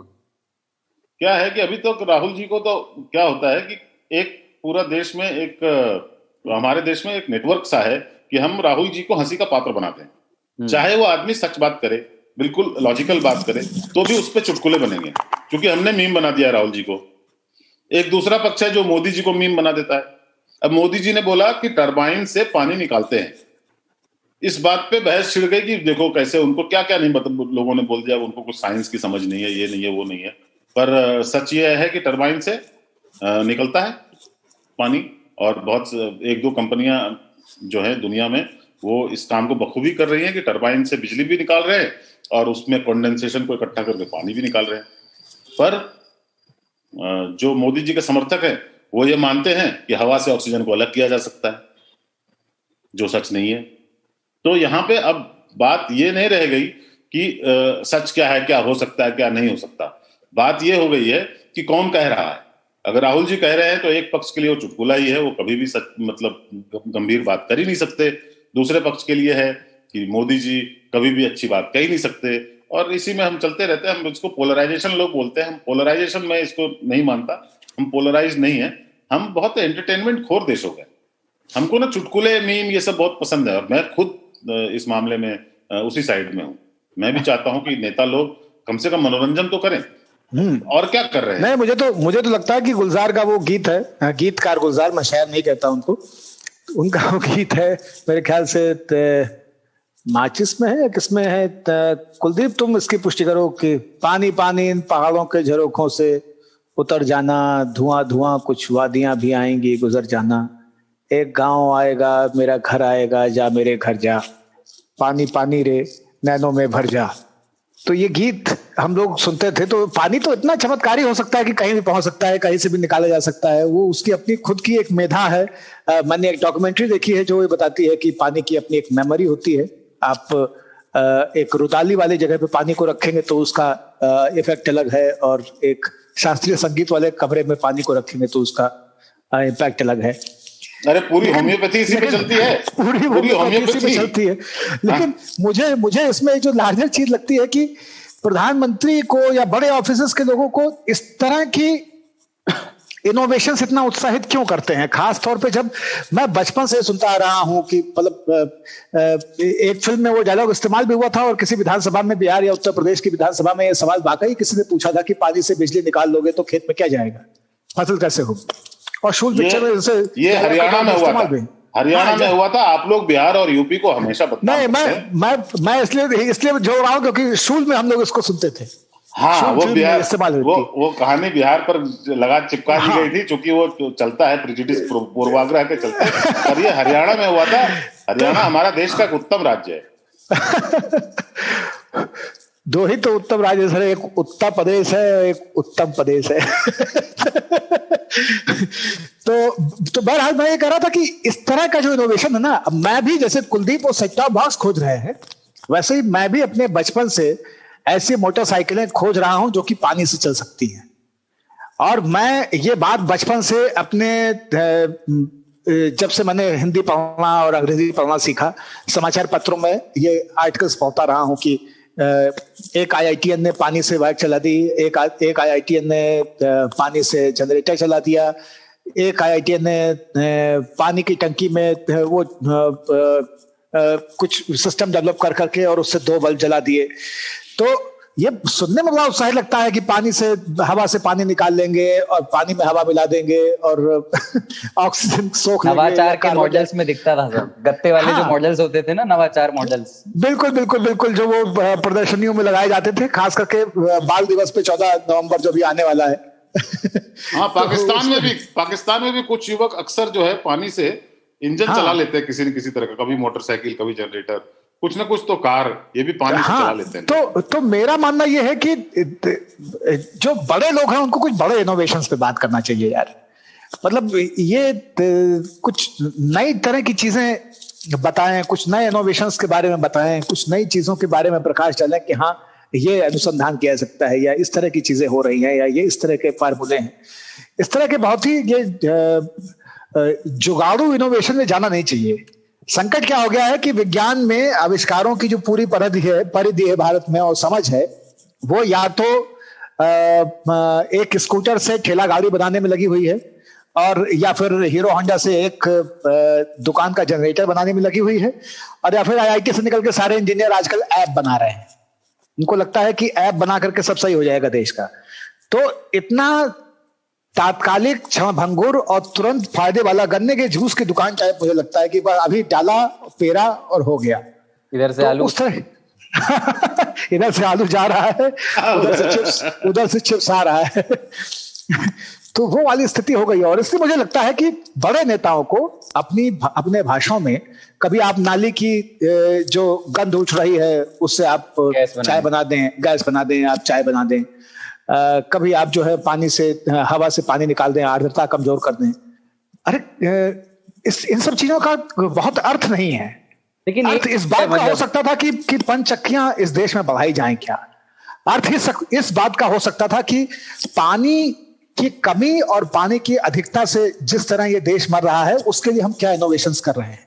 70 साल की आजादी के बाद भी आज भी एक भी घर में ऐसा नलका नहीं लगा है जिससे आप सीधे पानी पी सकते हो, उसको बगैर फिल्टर किए हुए। तो ये इस तरह के इनोवेशंस के बारे में सोचना चाहिए था। सूरज इतना चमकता है, छठ में जितना सिंदूर लगता है छठ के त्योहार में, उतने में तो ब्रिटिश म्यूजियम की सारी पेंटिंग्स बन जाएंगी। लेकिन सूर्य की पूजा करने वाले इतने बड़े देश में सौर ऊर्जा को कैसे लोकोपयोगी बनाया जाए, घर घर तक पहुंचा दें और उसकी कॉस्ट कैसे गिराएं, इसके ऊपर इनोवेशंस नहीं हो रहे हैं। काम किस में हो रहा है कि हम हवा से पानी निकाल देंगे, पानी में हवा मिला देंगे, नाली से गैस पैदा कर देंगे और फिर गैस पेट में बन जाएगी तो नालियां भरते रहेंगे। ये जो परंपरा है ना देखने की, ये बहुत उथला है। इस देश को देखना कहीं और था और ये देख कहीं और रहा है। व्योमेश शुक्ल जो बनारस के ही हैं आपके, उनकी किसी कविता में है कि घड़े में पेयजल रखा था लेकिन साफ जल नहीं था। साफ जल था ही नहीं। तो पेयजल तो हमारे यहाँ बहुत है, मतलब पीने पेयजल, लेकिन वो साफ जल है तो वो।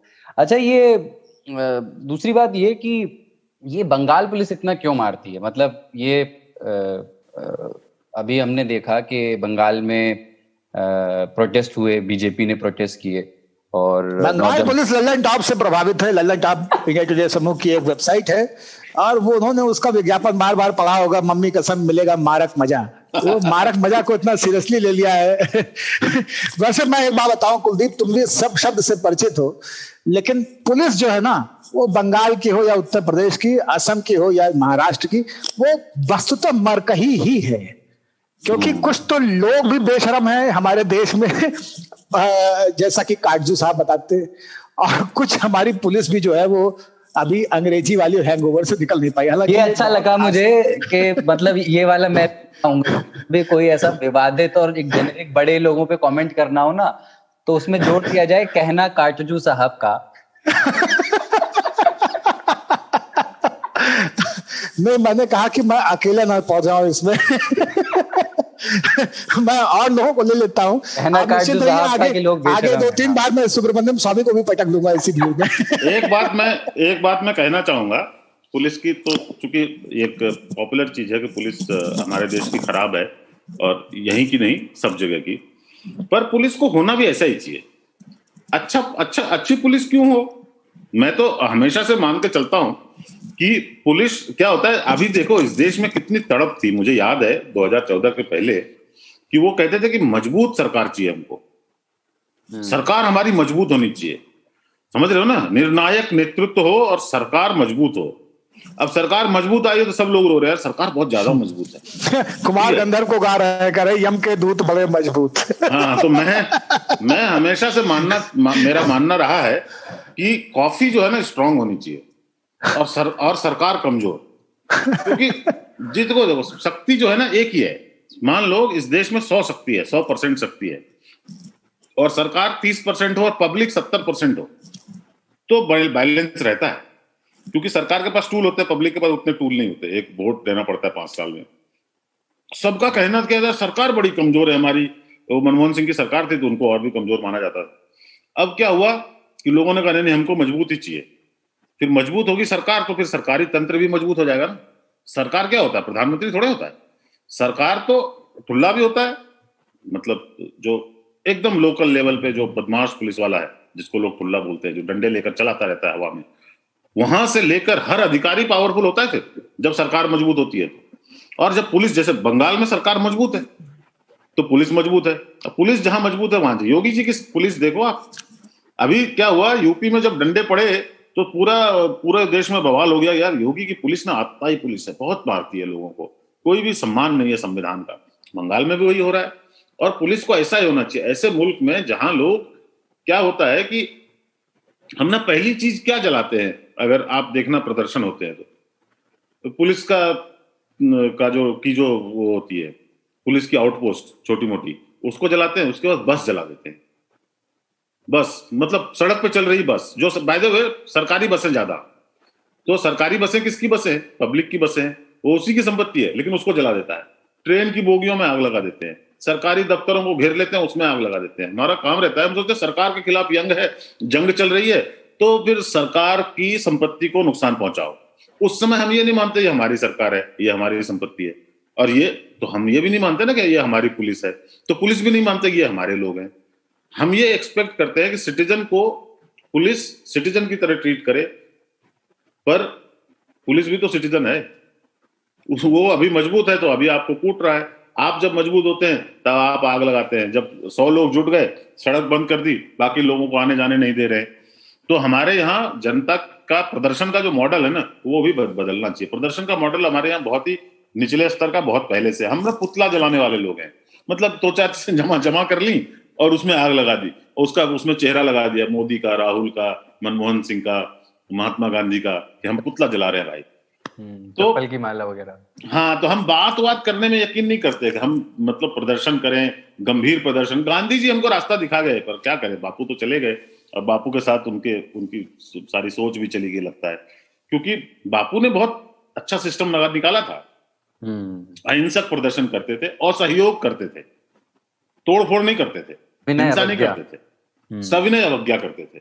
अभी हम क्या कर रहे हैं, विनय तो है नहीं, नहीं, मुझे लगता है कि बापू को पता था कि अंग्रेजों से सब करने से अंग्रेज मान जाते हैं, भारतीयों के खिलाफ वो कर रहे होते तो उनका भी प्रदर्शन का तरीका बदल गया होता, मुझे ऐसा लगता है। बापू का भारतीयों से पाला नहीं पड़ा। मैं ये बात बहुत, इसको हल्के में ना लिया जाए, हालांकि बहुत हल्की बात है, सस्ती बात है, लेकिन हल्के में इसलिए ना लिया जाए क्योंकि बापू की थाती जिन लोगों ने उठाई और खाकी को जिन्होंने कहा कि नहीं, अब ये उन लोगों को संभालने की, उस सुशासन की व्यवस्था सुनिश्चित करने में इस्तेमाल होगी जो लोग अब स्वतंत्र हुए हैं और वो एक समाज के प्रति प्रतिबद्ध होकर आगे बढ़ रहे हैं। आप वहां पे पुलिस की पूरी व्यवस्था को देखिए कि वो अभी भी शासक और शासित के बीच के एक अरेंजमेंट जैसा लगता है।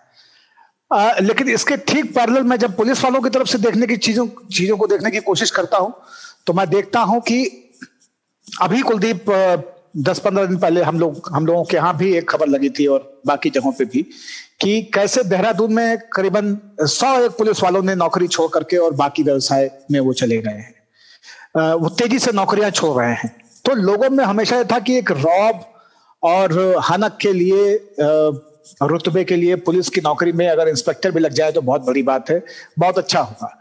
लेकिन अब लोग शायद उससे ऊब रहे हैं क्योंकि जिस तरह का प्रोफेशन पुलिस का हो गया है कि आपको महीने में 2 दिन की भी छुट्टी नहीं मिलेगी, आपकी ड्यूटी के कोई घंटे नहीं है, 12 घंटे 14 घंटे आपको काम करने हैं।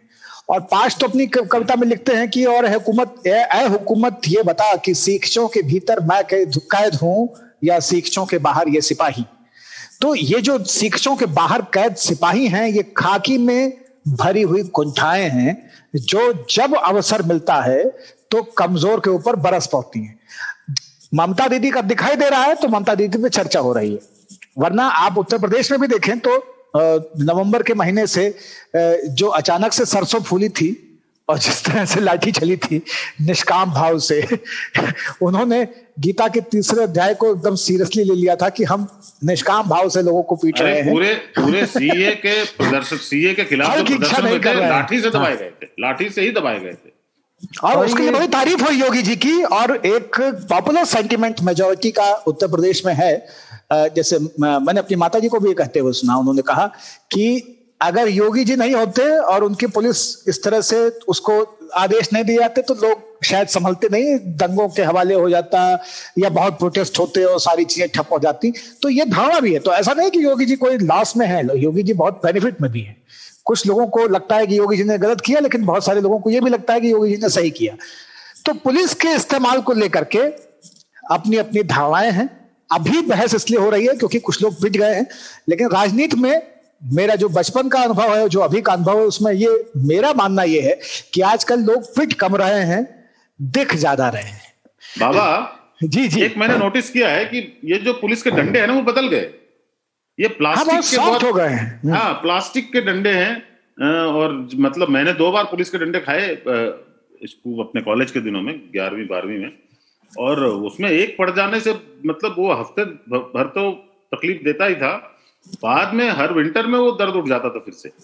पुरवैया जब चलती है तब वो डंडे याद आते हैं। हाँ, और ये जो पुलिस के डंडे आवाज बहुत करते हैं। उस पहले वाले पुलिस के डंडे ना भगवान की लाठी होती थी, तो आवाज तेल वेल पिलाया जाता था उनको। हाँ, शाखा के दंड और पुलिस की लाठी, ये सब के सब पुलिस लाइन में एक ही दुकान से खरीदे जाते थे। और उसी में लंबे डंडों की भी व्यवस्था होती थी जो मसहरी लगाने के लिए इस्तेमाल होती थी। वो थोड़े पतले होते थे, मारने योग्य नहीं होते थे, लेकिन मच्छरदानियों को संभाले रहते थे। और इस बहाने कई सारी पीढ़ियां जो है मच्छरों से अपने आप को बचाती रही। तो डंडे की जो आत्मकथा है वो बेचारी ऐसी है कि वो इतना लिजलिजा हो गया है कि हम दिल्ली से अवध चले गए हैं। एकदम फुल गेंदवा न मारो लगे कलेजवा में चोट। तो देर पर नहीं लगती, लेकिन कलेजे में चोट बहुत लग जाती है आजकल। किसी छात्र नेता को एक आध थप्पड़ मार दीजिए आजकल, या पुलिस मार दे या कोई सहपाठी मार दे, तो आप देखिए कि कैसे इब्ने बतूता हो जाते हैं। भयंकर शोर मच जाता है। और हम लोग देखते थे कि कितनी लड़ाई होने के बाद भी एक कॉलम के लिए तरस जाते थे कि सर फूटा है, 8 टाके लगे हैं, और एक कॉलम में भी अखबार में छप नहीं पाया है। तो समय बदला है, पिटाई कम हुई है, और विद्यालयों में भी, पुलिस की भी, बाहर समाज में भी, लेकिन शोर बढ़ा है, सहिष्णुता कम हुई है और पुलिस जो है वो वैसी की वैसी मर गई है। वो समय के साथ बदल नहीं पा रही है। वो अभी भी हमको लगता है कि इस देश में जैसे खाप पंचायतें हैं वैसे ही हमारी पुलिस है। उसकी धारणाएं बदलने में समय लगेगा।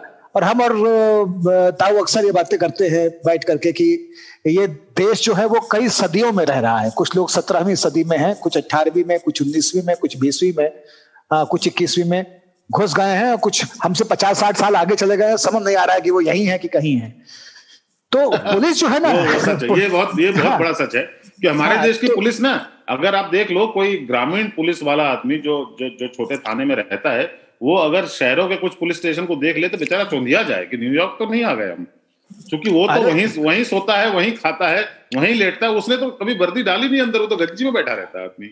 बिल्कुल। हौज खास थाने का जो शौचालय है उसमें जिस तरह के टाइल और सनमाइका लगे हुए हैं, जिस तरह की चमक और रोशनी है, जितनी सफाई है, उतनी तो कई जिलों में अभी भी आपको कोतवालियों में उस तरह की जो शहर कोतवाल सचोस के बैठने की जगह है वहां का ना आपको इतनी सफाई नहीं मिलेगी। राग दरबारी का आप जिक्र कर रहे हैं, राग दरबारी का ही नहीं है एक सीन, मतलब कहना श्रीलाल शुक्ल का, ये जोड़ दिया जाए इसमें कि वो एक पुलिस स्टेशन के सामने 5 पुलिस वाले, मतलब 5 हवलदार अपनी अपनी लाठियां कोने में टिकाए हुए विश्राम कर रहे हैं। और यहीं पर विश्राम करते हुए उन पर यह जिम्मेदारी है कि वो आसपास के 30 गांवों में हो रहे अपराध को यहीं लेटे लेटे रोक लेंगे। नहीं, ये यहाँ पे ये बहुत बढ़िया संदर्भ तुमने याद दिलाया। मैं कल भी ये देख रहा था कि कल मैं कहीं गया हुआ था, घर वापस आ रहा था, तो पूरी रोड पे जो 4 लेन की सड़क थी उसमें 3 लेन तक की व्यवस्था के ऊपर बैरिकेड लगे हुए थे और एक जो हिस्सा था उस सर्पाकार, उसमें ट्रक और बसें और गाड़ियां सब कतारबद्ध होकर बारी बारी जा रही थी। तो मुझे लगा कि सुरक्षा की दृष्टि से ऐसा किया जाता है, जो आम धारणा है वही मेरी भी धारणा है, क्योंकि और ये राष्ट्रीय राजधानी क्षेत्र है तो ऐसा कर सकते हैं। लेकिन वहां पे कोई पुलिस वाला नहीं है, वहां पे कोई कैमरा नहीं है, वहां पे कुछ भी नहीं है। और वो बैरिकेड जो सर्पाकार बना दी गई है बैरिकेड, वो कैसे सुरक्षा सुनिश्चित कर रही है, अपराधी को पहचान रही है, ये समझ से थोड़ा सा परे है। तो ये वैसी स्थिति है कि जब वो 5 लठैत वो पुलिस वाले बैठ करके और 30 गांव संभाले हैं, उसी तरह से जो 4 बैरिकेड दिल्ली पुलिस के हैं वो पूरा का पूरा आतंकवादियों से भी निपट ले रहे हैं, दंगे कराने वालों से भी निपट ले रहे हैं, तमाम तरह के अन्य असामाजिक तत्वों अपराधियों से भी निपट ले रहे हैं।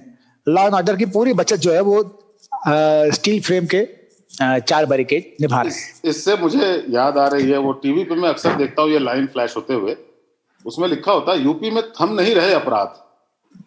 ठीक है, तो मैं ये अक्सर सोचता हूँ कि कैसे थमेंगे, मतलब कैसे थम सकते हैं? किसी गांव में, किसी शहर में, किसी कस्बे में कहीं पे हत्या, लूट, बलात्कार ये सब जो हो रहा है वो कैसे थम सकता है?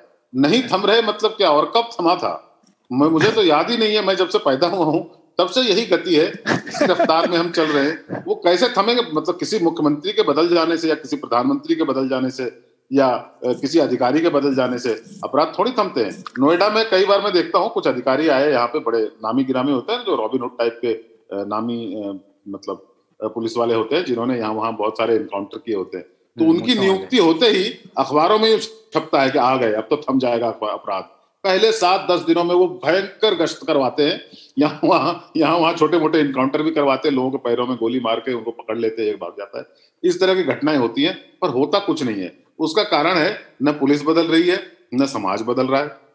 हम ये चाहते हैं कि सरकारें बदलने से बदल जाएंगे, थम जाएगा अपराध। बिल्कुल, इसी समाज ने मुख्यमंत्री चुने हैं, इसी समाज ने प्रधानमंत्री चुना है, और फिर यही समाज ये मान लेता है कि वो अब आके व्यवस्थाओं को बदल देंगे। अरे प्रधानमंत्री हैं, मुख्यमंत्री हैं, समाज सुधारक नहीं है। समाज को दिशा देने वाले कोई नए विचारशील व्यक्ति नहीं है, कोई गांधी पैदा नहीं हो गए हैं, या कोई पटेल नहीं मिल गए हैं, या कोई ऐसा चरित्र नहीं आ गया है जो कि अंबेडकर बन करके खड़ा हो जाएगा और चीजों को बदल देगा।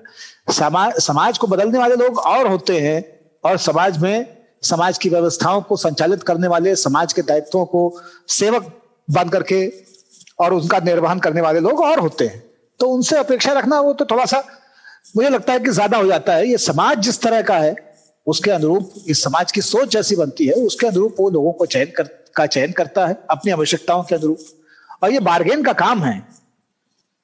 तो इसमें जो सर कह रहे हैं कि अपराध कैसे थमेंगे, अपराध नहीं थमेंगे, अपराध समाज के बदलने से थमेंगे। अपराध, मैं ये नहीं कह रहा हूं कि जिम्मेदारी से लोग मुक्त हो जाएं पूरी तरह से, प्रधानमंत्री, मुख्यमंत्री, डीजीपी, एसपी, डीएम, इन सारे लोगों को जो इनके दायित्व हैं वो निभाना ही पड़ेंगे, लेकिन ये अपराध जो है वो प्रवृत्ति है समाज की, अपराध जो है वो लोगों का चरित्र है, और उस चरित्र पे दूसरे स्तर से काम होता है, वो कानून से काम नहीं होता है। कानून रोकने के लिए होता है, बदलने के लिए नहीं होता है।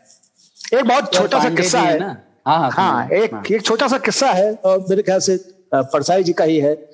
अब कई गांधीयन समूहों में हम लोग इसको सुनते रहे कि चंबल के बिहार में तमाम सारे डकैत थे और उनको बदलने के लिए, उनको मुख्य धारा में वापस लाने के लिए, उनसे हथियार त्याग करवाने के लिए कुछ गांधीवादी लोग चंबल गए। तो वो गए और उन्होंने डकैतों से संपर्क किया, उनसे मिले और उनसे संवाद किया, लेकिन हृदय परिवर्तन जो है ना वो एक दिशीय नहीं होता है। तो कुछ डकैत गांधीयन हो गए और कुछ कुछ गांधीयन जो है वो डकैत हो गए। तो ये जो एक मामला है ना ये बहुत संदिग्ध है, और जो प्रभावित कर पा रहा है वो चीजों को उस हिसाब से बदल रहा है। कभी कभी लोग ना मुझे बोलते हैं कि मतलब विदेशों के बारे में तुलना की जाती है, यार वहां पे क्राइम बहुत कम होता है, वहां पे लोग ना बड़े, मतलब वहां आप निर्भीक होकर चल सकते हो। ऐसा मतलब ऐसा कहीं नहीं है। मानव जहां है वहां भय तो है ही, क्योंकि ये फूड चेन का सबसे टॉप एनिमल है, तो बाकी लोगों को भय करना पड़ता है, खुद को भी एक मनुष्य को दूसरे से भय होता है। पर एक फर्क है, वो चरित्र का फर्क है। ये पाणिनि जो बोला, वो सामाजिक चरित्र जो होता है ना, ये सामाजिक चरित्र बाबा ने बहुत जबरदस्त पॉइंट उठाया है।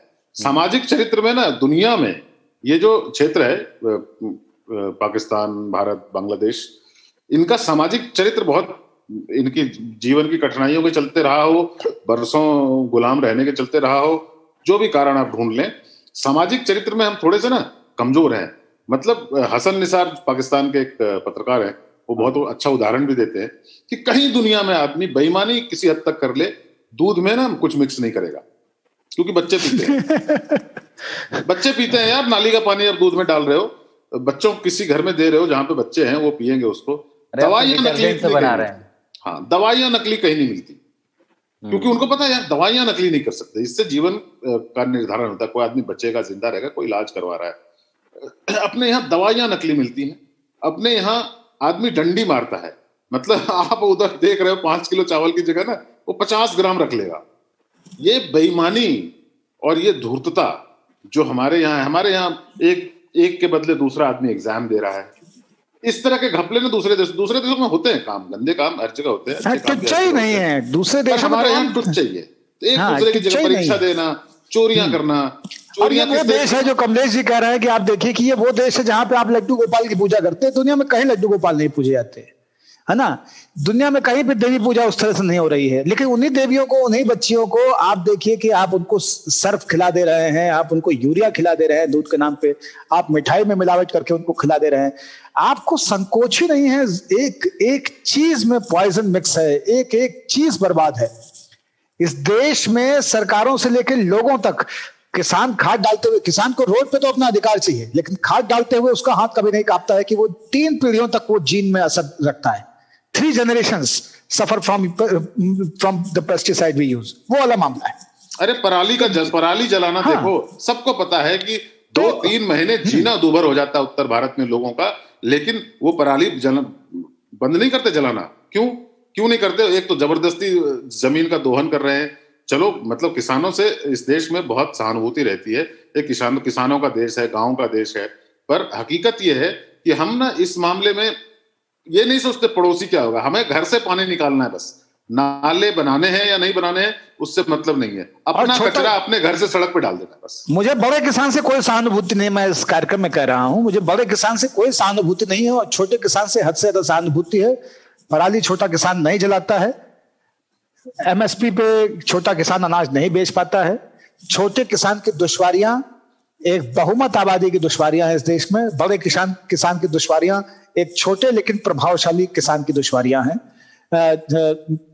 बिल्कुल ये, और ये किसान का मामला, अब इसमें हम लोग नई बहस में चले जाएंगे, इस पे फिर कृषि पे अलग से बात करेंगे।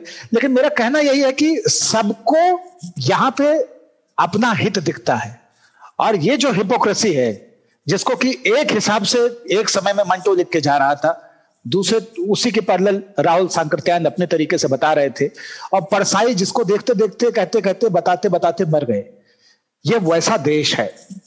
तो ये सभ्यताओं का एक समुच्चय है, ये यूनाइटेड स्टेट्स ऑफ इंडिया है, जहां पे बहुत सारे समाज, बहुत सारी सोच एक साथ रहते हैं और अपने स्वार्थों की गगरी में वो केवल बगुले की गर्दन भर बाहर है, बाकी सारे के सारे वो अंदर समाहित हैं।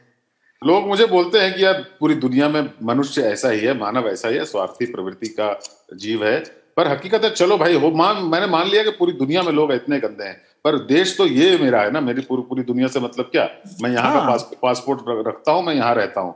पूरी दुनिया गंदी है, पूरी दुनिया में चाइल्ड अब्यूज है, पूरी दुनिया में दवाइयों को लेके और इन सब चीजों को लेके तरह तरह के घिनौने कारोबार हो रहे हैं, तरह तरह के हथियार बनाए जा रहे हैं, तमाम तरह की साजिशें रची जा रही हैं। मैं इन सारे बातों से सहमत हूं, लेकिन आप ये देखिए कि मानवता की, प्रेम की, दैवत्व की, मोक्ष की जो व्याकुलता, जो चिंता, और उसके लिए जितने अनुष्ठान, जितने पर्व, जितने नियम, जितने कानून की किताबें इस समाज में हैं, उतना मुझे नहीं लगता कि दुनिया के किसी भी समाज में हो। कदम कदम पे एक देवता खड़ा है जो किसी न किसी, आप 12 अवतार तक की बात करते हैं और किसी को आप सुअर का बच्चा कह दीजिए तो अभी आपको आपके ऊपर पिल पड़ेगा, मुकदमा अलग कराएगा, पहले मन भर पीटेगा, 1000 गाली अलग से देगा।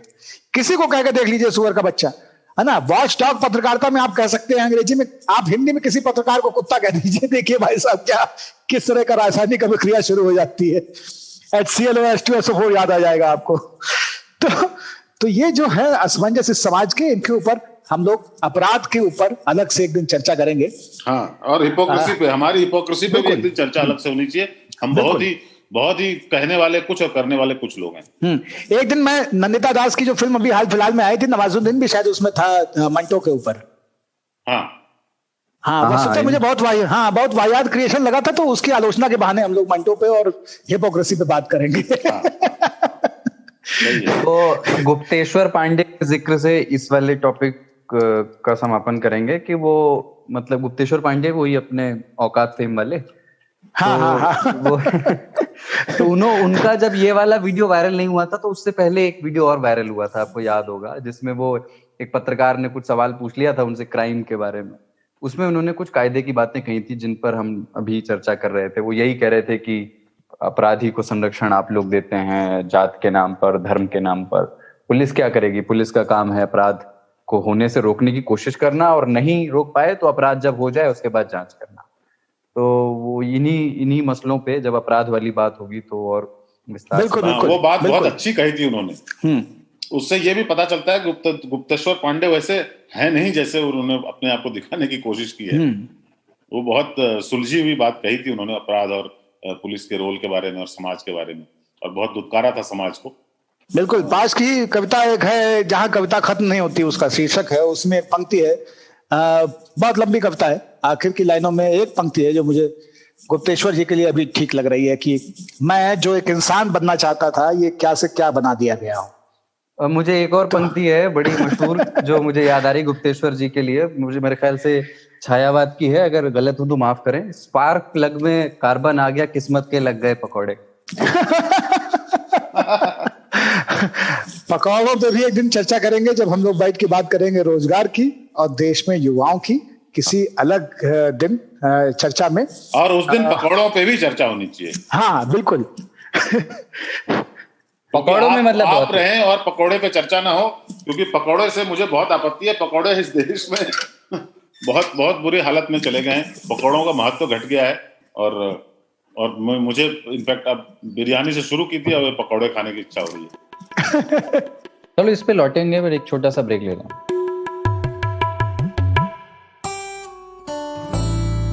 एक तार म्यूजिक का और एक तार पोएट्री का, दोनों मिल जाए तो क्या बनता है? दो तारा। मैं हूँ चिन्मयी और मैं हूँ जोएल। हम गाते हैं, सुनाते हैं कविताएं, कभी गिटार पर तो कभी बांसुरी पर, और कभी अपने घर में पड़े हुए बक्से की थाप पर। तो सुनिए हमारा दो तारा, सिर्फ आज तक रेडियो पर। वो एक कोई ब्रिटेन के प्रोफेसर साहब हैं, उन्होंने वो इडली पर कुछ लिख दिया था कि जो है इडली क्या चीज है, और बड़ा उन्होंने थोड़ा अपमानजनक तरीके से लिख दिया था। और शशि थरूर ने जो अपनी धर्रे एकदम जिसको धै वाली अंग्रेजी होती है, उसमें उन्होंने मतलब उन्होंने जो कहा उसका सार ऐसे इडली के बारे में कितना भी बुरा कहा जाए कम है। क्या है कि इडली जो है, पता नहीं आप लोग मानते हो या ना मानते हो, क्या है देश में ना हम लोग सब कुछ देशभक्ति के आधार पर ले लेते हैं आजकल, थोड़े से ज्यादा मूड में है। उस प्रोफेसर ने सिर्फ इतना कहा था कि मतलब इडली खा रहा हूं पर इडली बहुत मजेदार नहीं है, वो बहुत एंजॉय नहीं करते। इसमें कुछ गलत नहीं था, हर आदमी को हक है कि वो कुछ एंजॉय करे कुछ ना करे, है ना।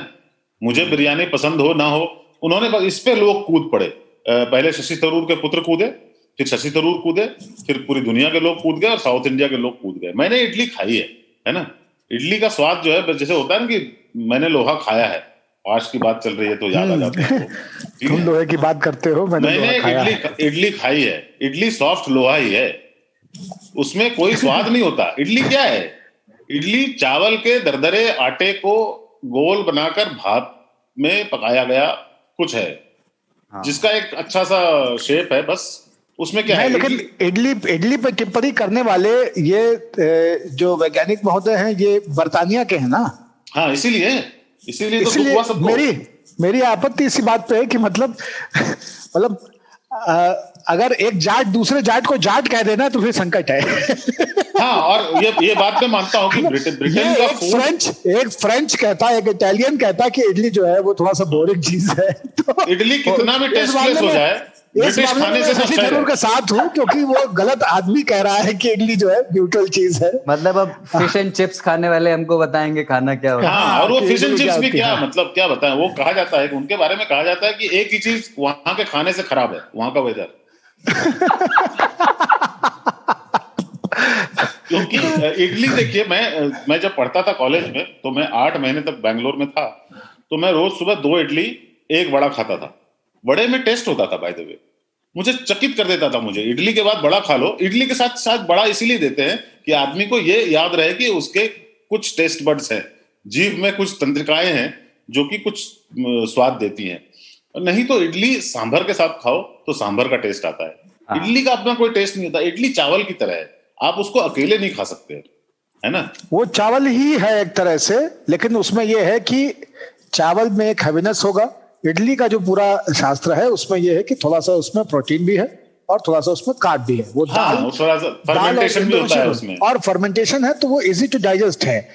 फूड चेन में सारी चीजें केवल और केवल टेस्ट के लिए नहीं हो सकती हैं, वो उनका पाचन में कितना समय लग रहा है और कितनी सुपाच्य हैं, ये भी एक बहुत जरूरी आयाम है। बाबा आपके फूड प्रेम को सलाम, पर मैं सिर्फ इतना कहना चाहता था कि मैं एकदम सहमत हूं कि इडली की निंदा इस निंदा नहीं है। इडली, चावल, रोटी, इनका कोई अस्तित्व नहीं है। ये जीवन में सिर्फ इसलिए है कि कौन सी सब्जी किसके साथ खाएंगे, या मीट किसके साथ खाएंगे, या चिकन किसके साथ खाएंगे, या पनीर किसके साथ खाएंगे। इसीलिए ये अपने आप में कुछ नहीं है, इनका कोई जीवन नहीं है। ये तो भारत के नागरिक की तरह है कि वो किसके साथ है उसका महत्व है, किसके साथ उठते बैठते हैं वो। जैसे मैं कुछ भी नहीं हूं, मैं तो बाबा के साथ उठता बैठता हूं। नहीं, लेकिन मुझे लग रहा है कि ये तीनों चीजें कितनी बताइए कि मुझे कई बार लगता है कि कितना गैर जरूरी भी है ना कि इडली जैसी चीज के ऊपर इतनी चर्चा हो जाए। हाँ, है ना, क्योंकि वो इतनी महत्वपूर्ण है नहीं। वो एक महत्वपूर्ण चीज खाने में हो सकती है, लेकिन स्वाद के मामले में या रुचि के मामले में वो इतनी महत्वपूर्ण है नहीं कि उस पर इतनी चर्चा हो। दूसरा कि एक बरतानी आदमी कह रहा है इडली के बारे में, मतलब कम ऑन, है ना, कोई इटालियन कह रहा होता है ना, कोई टर्किश कह रहा होता। हम तो ये मानते हैं कि कोई वियतनाम का कोई आदमी भी कह देता है इडली के बारे में, तो तब भी मैं मानता कि हाँ ठीक है, क्योंकि उनके भी अलग अलग किस्म के टेस्ट हैं, अलग तरह के सेंसेस हैं।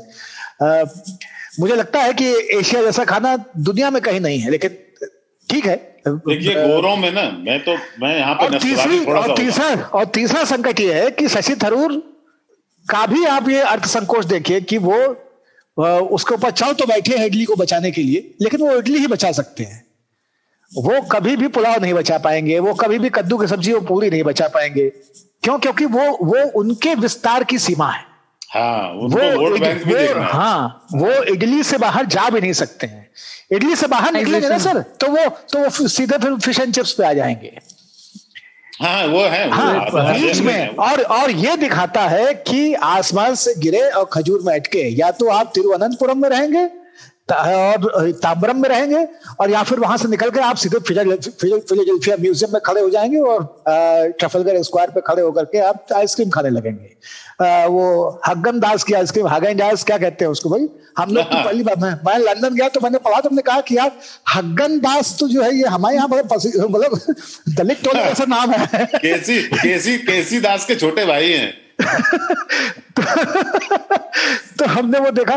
तो मैं ये बता रहा हूं कि आप कुलदीप ये भी देखो कि वो बरतानी व्यक्ति जिसने टिप्पणी की और ये खाना जो इडली, ये दोनों तो गैर जरूरी है ही, लेकिन इसमें एक्सपोज शशि थरूर भी हो जाते हैं कि या तो तुम इडली की बात करोगे या फिर तुम बात करोगे कि हाँ भाई ये फलाना वाला शावरमा ऐसा है और ये पिज्जा तो मुझे ज्यादा पसंद है और ये वाली वाइन जो है इसमें एक अलग किस्म की खुमारी है। तुम अच्छा, ये जाति सूचक जो आप खाने का नाम ले रहे हैं लगातार, केसी दास, एडी दास और हैगन दास और फिर शाह वर्मा, ये कुछ अजीब हो रहा है सर। ये जो शाह वर्मा है इसमें तो दो जातियां हैं, शाह भी है। वर्मन से आया होगा। ये जो वर्ड प्ले है ना, ये मैंने कहा था ना शुरू में कि हम तीनों में जो कायदे से ट्विटराइट है, जो ट्विटर वाला जो अरे नहीं सर, लेकिन मैं सोच रहा था 1 मिनट के लिए मुझे नस्लवादी हो जाने दीजिए। ट्रम्प के आने के बाद से ना नस्लवादी होना भी चलता है आजकल। ये गोरों के जो खाने होते हैं, एक्चुअल उनका कोई क्विजीन नहीं है, वो निरा खाना है बस। आपने फ्रेंच बोला ना, बड़े आपने बोला कि फ्रेंच ऐसे बोला जैसे फ्रेंच को खाना आता हो। वो क्या करते हैं, किसी भी चीज को गर्म करके उसके ऊपर चीज जो होता है ना, चीज को वो गर्म करके जब वो द्रव हो जाता है ठोस से, उसको उड़ेल देते हैं। फ्रेंच का बटर प्रेम ज्यादा है, चीज इटालियंस का बहुत प्रेम है। हाँ, वो इटालियन तो चीज ही करते हैं, चीज, ऑलिव और ऑलिव ऑयल और ये सब डाल के उसको मिला के कहते हैं ये खाना हो गया। और देखिए, मैं एक कहानी सुनाऊंगा। मेरे एक मित्र हैं फ्रांस के, तो उन्होंने मुझे बुलाया एक दिन में वाइन पार्टी करने के लिए, क्योंकि ये ऐसे राज्य में हो रहा था जहाँ की शराब पीना प्रतिबंधित है, तो उसकी उत्सुकता ज्यादा थी। तो मैं गया, मैं बैठा उनके साथ, तो उन्होंने वाइन निकाले फ्रेंच, और चूंकि वो गोरे थे तो उनको अधिकार था ये वाइन रखने का, अपने घर में परमिट होगा। तो उन्होंने कहा कि मैं आपको आज रोब द सॉ खिलाता हूँ, ठीक है। तो फिर उन्होंने बताया कि रोब द सॉ क्या होता है। रोब का मतलब कपड़ा जो लबादा होता है, और द जो है वो ऑफ है, और सॉ जो सन है, तो रोब ऑफ द सन ये खिलाऊंगा मैं आपको। तो मैंने कहा बहुत अच्छा।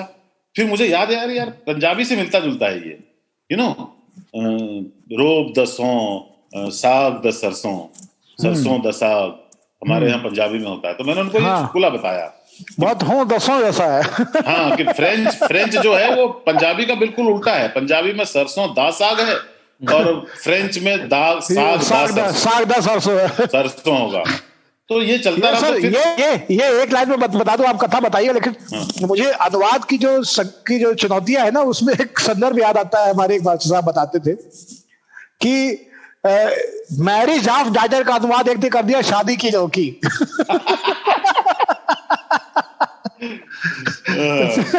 तो ये वही है, सरसों दा साग और रो द सॉ। हाँ, साग बताइए। तो उन्होंने मुझे कहा कि तब तक मैं जो है ये कहानियां चल रही हैं और ये सब हो रहा है, वाइन के सिप लिए जा रहे हैं, और मैं इंतजार कर रहा हूं कि रोब द सॉ आएगा।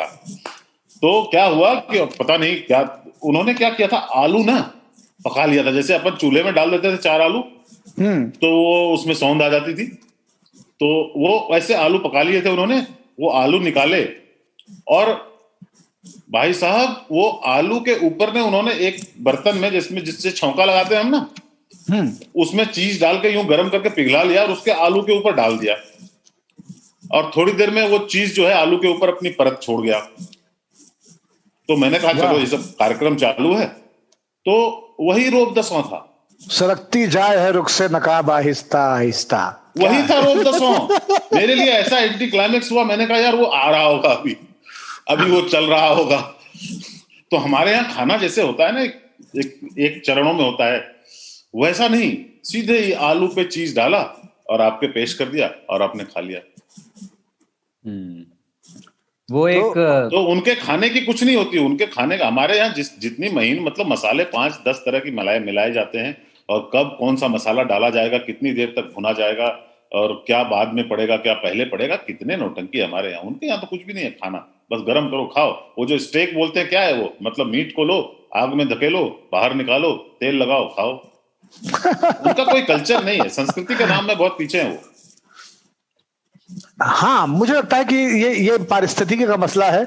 उनको बहुत ज्यादा इसका दोष नहीं दिया सकता है, वो उनका उस भौगोलिक स्थिति में होना, ये उनका चयन नहीं था, उनका मतलब आ गया उनके हाथ में। जैसे आपका नाम कमलेश सिंह है, हमारा नाम पावनी आनंद है, ये कुलदीप मिसिर है, ये कानपुर के हैं, हम उसका लेना देना होता है। ये बात भी आपने सही बोली। तो देखिए पंजाब में हमारे यहाँ पूरे देश में ना ये तंदूर चल पड़ा है। और अब मेरी ननिहाल सर देखिए गाजियाबाद की, मैं तो आपको बहुत खाकी उदाहरण देता हूँ उत्तर प्रदेश का, कि हमारी ननिहाल गाजियाबाद दादरी है, और हमारा जो पैतृक घर है वो रायबरेली का है, हमारी परवरिश रायबरेली की है। तो मेरे ननिहाल और ददिहाल में जब मैं कंपैरेटिव देखता हूं, कल्चरल कंपैरिजन देखता हूं फूड हैबिट्स में, तो मैं ये देखता हूं कि जितना चावल हमारे ननिहाल वाले घर में साल भर में पकता था, उतना चावल हमारी आजी घर के सामने लगे नीम में छींट देती थी। उनके आंचल में बंद के जितना चावल नीम में चींटियों के लिए और नीमा माई के दरे पे जाके छींट दिया जाता था, उतना भी चावल हमारे ननिहाल में साल भर में नहीं बनता रहा होगा। कभी होली दिवाली पे कोई पुलाव बन गया, वो भी बच जाता है। रोटी खब्बू है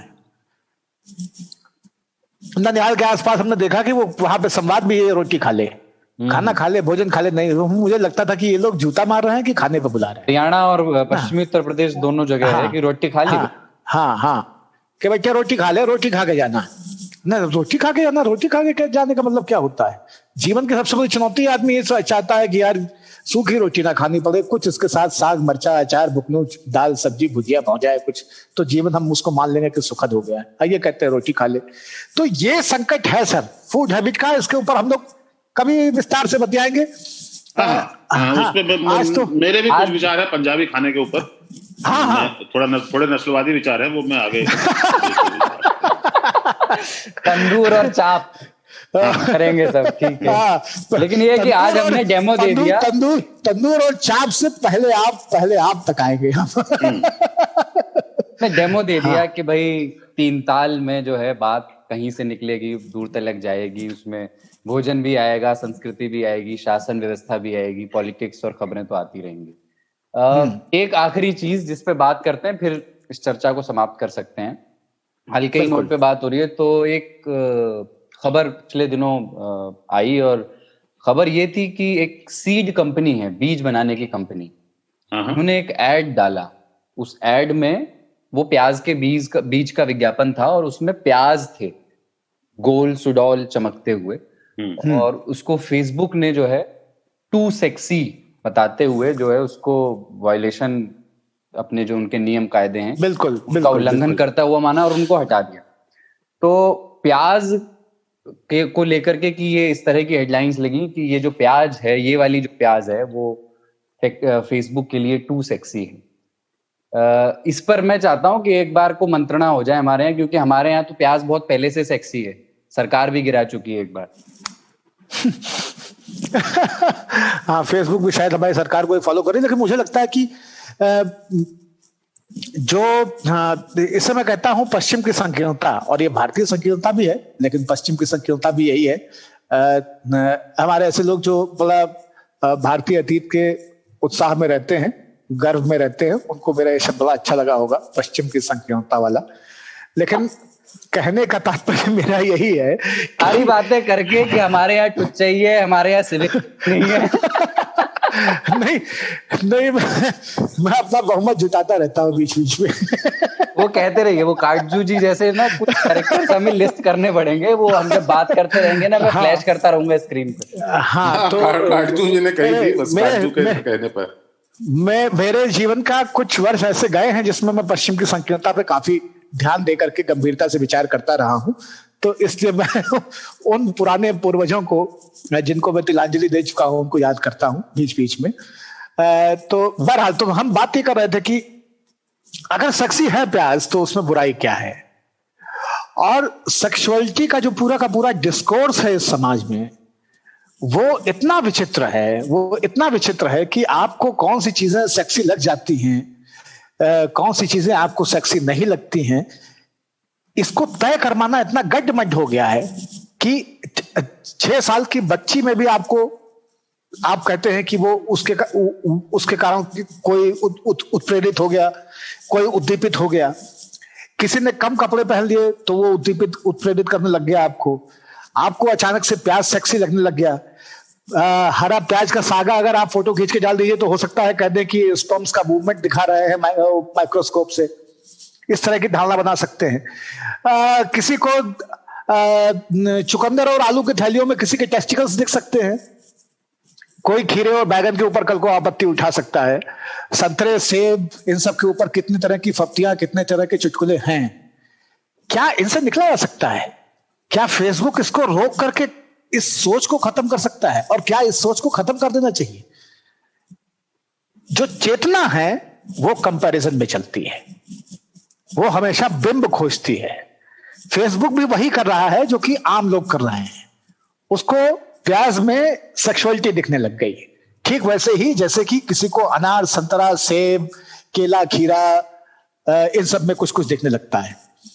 तो ये कोई नई विचित्र चीज नहीं हो रही है। मुझे लग रहा है कि ये है विचित्र। ये है कि इतने बड़े प्लेटफॉर्म होकर के भी आप इस बहुत ही अजीब से लिमिटेड हैंगओवर से निकल नहीं पा रहे हैं।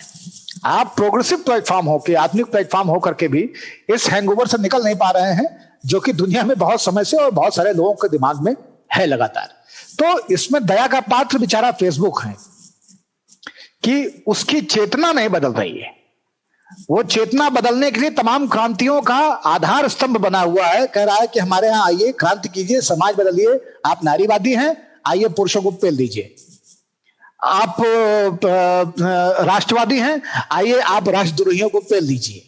आप अंबेडकरवादी हैं, आइए आप आकर के खड़े होकर के तमाम पुरानी जाति की बनाई हुई व्यवस्थाओं के ऊपर लघुशंका कर दीजिए, पेरियार के नारे दोहराइए।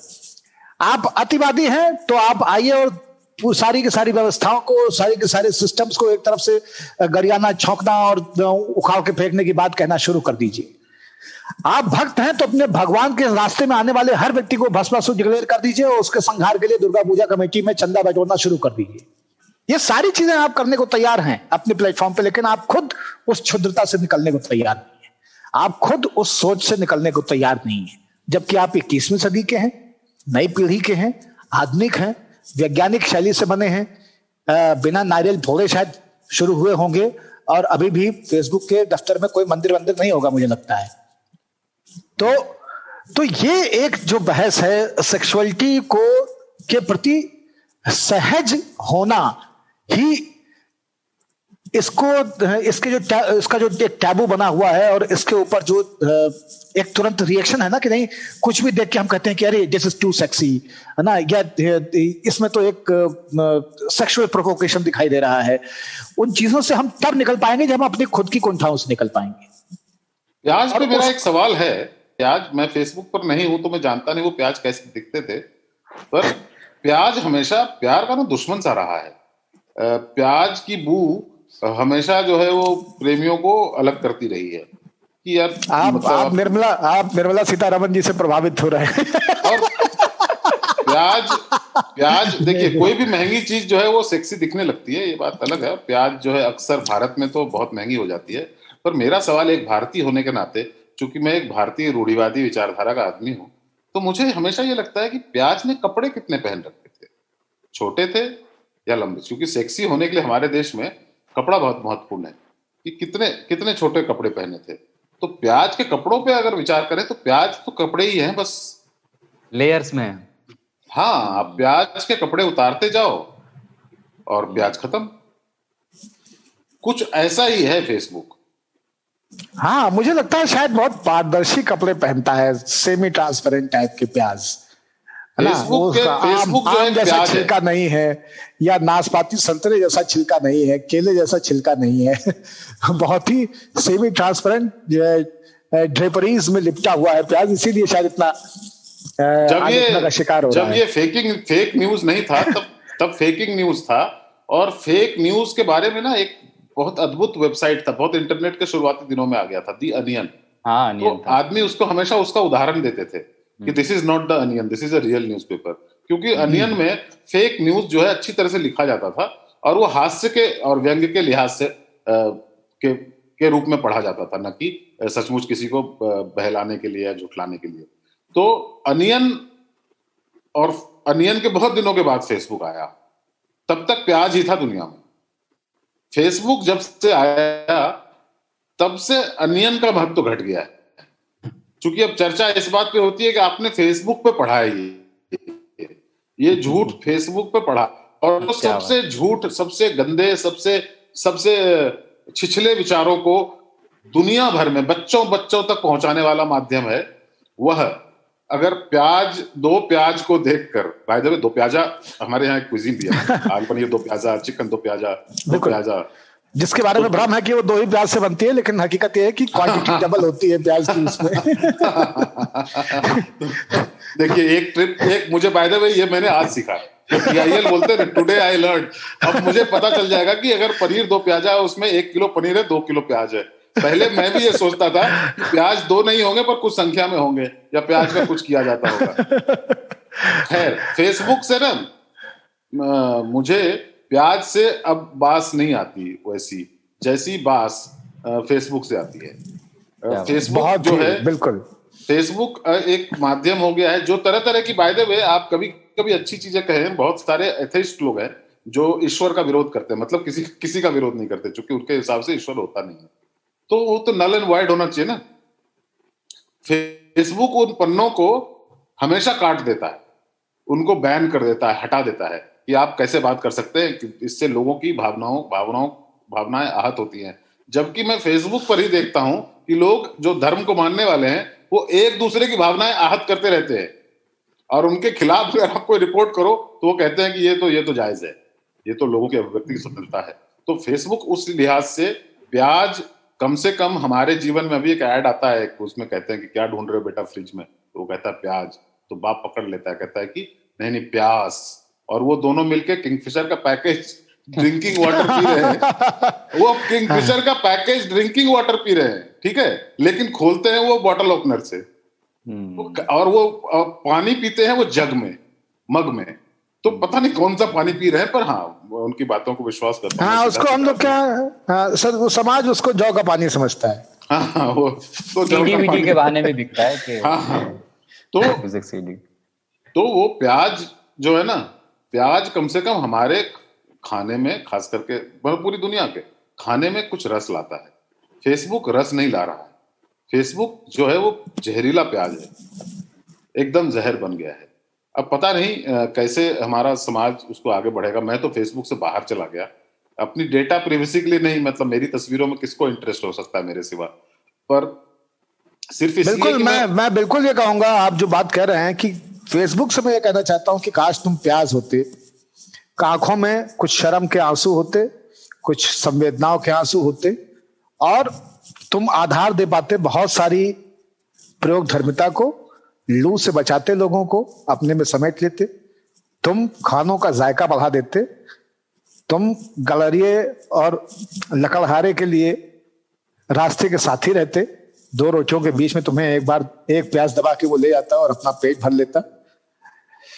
तुम महंगे भी होते समय पाने पे, लेकिन तुम्हारी शान बनी रहती। फेसबुक से मैं भागा इसलिए नहीं कि मैंने डेटा और प्राइवेसी की चिंता थी, मतलब उसके लिए भागना जरूरी है क्योंकि वो बहुत बड़ी समस्या है दुनिया की। मैं भागा इसलिए कि मैं उतना जहर नहीं ले पाया। लोग हर चीज पर कुछ ना कुछ कमेंट मार देते हैं और ऐसे भद्दे लोग भी हैं जिन्होंने शिक्षा मतलब टाइपिंग तो सीख ली है पर वो शिक्षित नहीं है, लिटरेट है, एजुकेटेड नहीं है। तो मैं मतलब उनको बुरी नजरों से नहीं देखता, उनको छोटा नहीं समझता अपने आप से, पर उनकी जो ये जो उनके अंदर जो ये भाव होता है कि हर चीज पर कमेंट करना ही है, और जो मन में पहले सोचते थे ना, पहले क्या होता था, मन में तो ख्याल आते हैं ना, मन तो बहुत चंचल होता है, मन में बहुत तरह के ख्याल आते हैं। तो पहले जब फेसबुक नहीं था तो लोग मन में ख्याल आता था, फिर इंतजार करते थे कोई मिले को उसको बताएं, है ना। अब क्या होता है कि वो इंतजार खत्म हो गया है। अब उसी समय बोल सकते हैं, आपको एक प्लेटफॉर्म दे दिया है किसी ने, जहां पर उसी समय आपके मन में जो भी जलूल उल्टे सीधे ख्याल आते हैं उसको वहीं पे डाल सकते हैं। बहस सी छिड़ जाती है और लोग गाली गलौज इत्यादि पर उतर आते हैं, और वो प्याज जब सड़ जाता है ना तो उसमें से मिथेन टाइप की बदबू आती है, उस टाइप की बदबू आने लगी है। अब इसके लिए जो है वो इस पर ध्यान दें कि उस जहर को कैसे खत्म करें।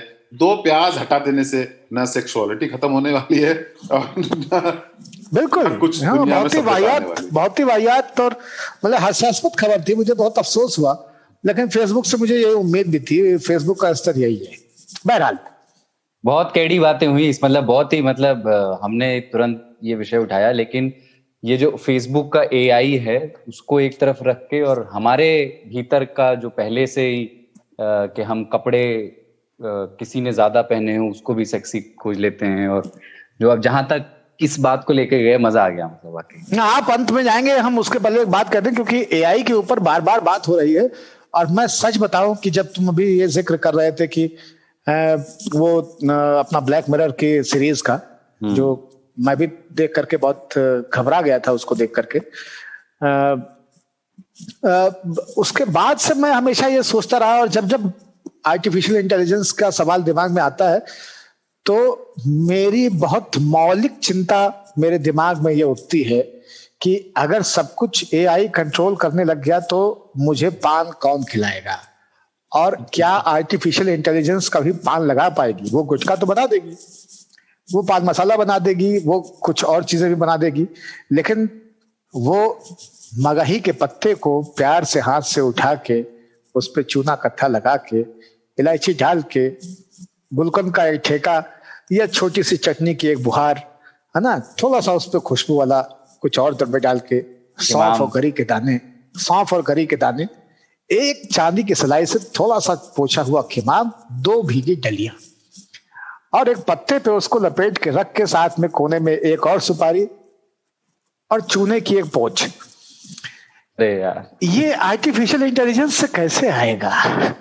इससे बेहतर 3 ताल नहीं हो सकता था कि हमने शुरुआत बिरयानी से की और पान पर आ गए। और ताऊ ने बिल्कुल सही कहा था कि मतलब ये बाबा के साथ ये है कि आप इनसे बात करो, मतलब अभी चाहिए वो हो रही थी, अचानक से फिर से मुंह में पानी आने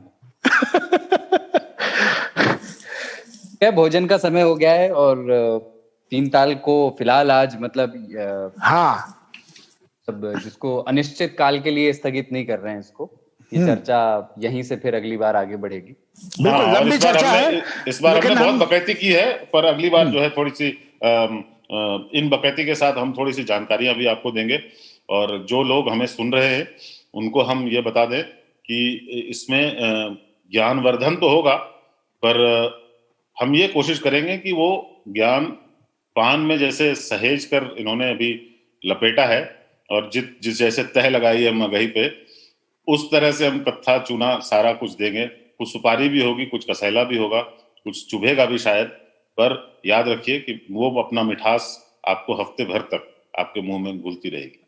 बिल्कुल। और इसमें मैं अपनी तरफ से 2 लाइनें और जोड़ना चाहूंगा कि बहुत अच्छे लोग इस कार्यक्रम से दूर रहें, जो घर भूखे आपड़ा चले हमारे साथ।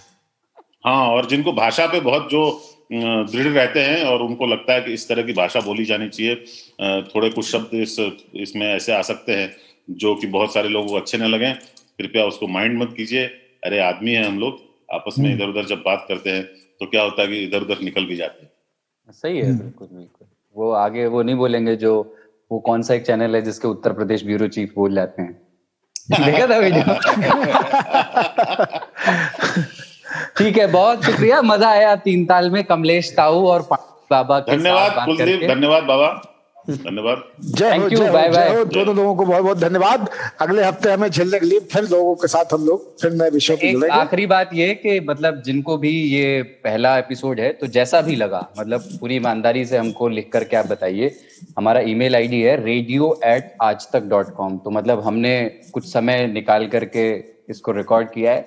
आप अगर निकाल करके हमें बताएं कि आपको लगा कैसा, तो हमें अगली बार थोड़ी सी और क्लैरिटी होगी कि और इसको किस दिशा में लेकर के जाना है। radio@aajtak.com पे आप हमें लिख करके जैसा भी लगा हो, अच्छा लगा हो, बुरा लगा हो, ठीक ठाक लगा हो, बहुत ही खराब लगा हो, तो हमें जरूर बताइएगा। क्योंकि ये पहला एपिसोड है, हमें भी पता नहीं है कि हम एग्जैक्टली किस दिशा में जाएंगे, पर अगर आप हमारा साथ देंगे, हमको कुछ दिशा दर्शन कराएंगे, मार्गदर्शन करेंगे, तो शायद ये हमारे लिए भी अच्छा होगा और आप भी इसको सुनेंगे तो एंजॉय करोगे। बिल्कुल, गाली भी और ताली भी दोनों। ठीक है, चलिए बहुत शुक्रिया। फिर अगले हफ्ते फिर बात होगी तीन ताल में।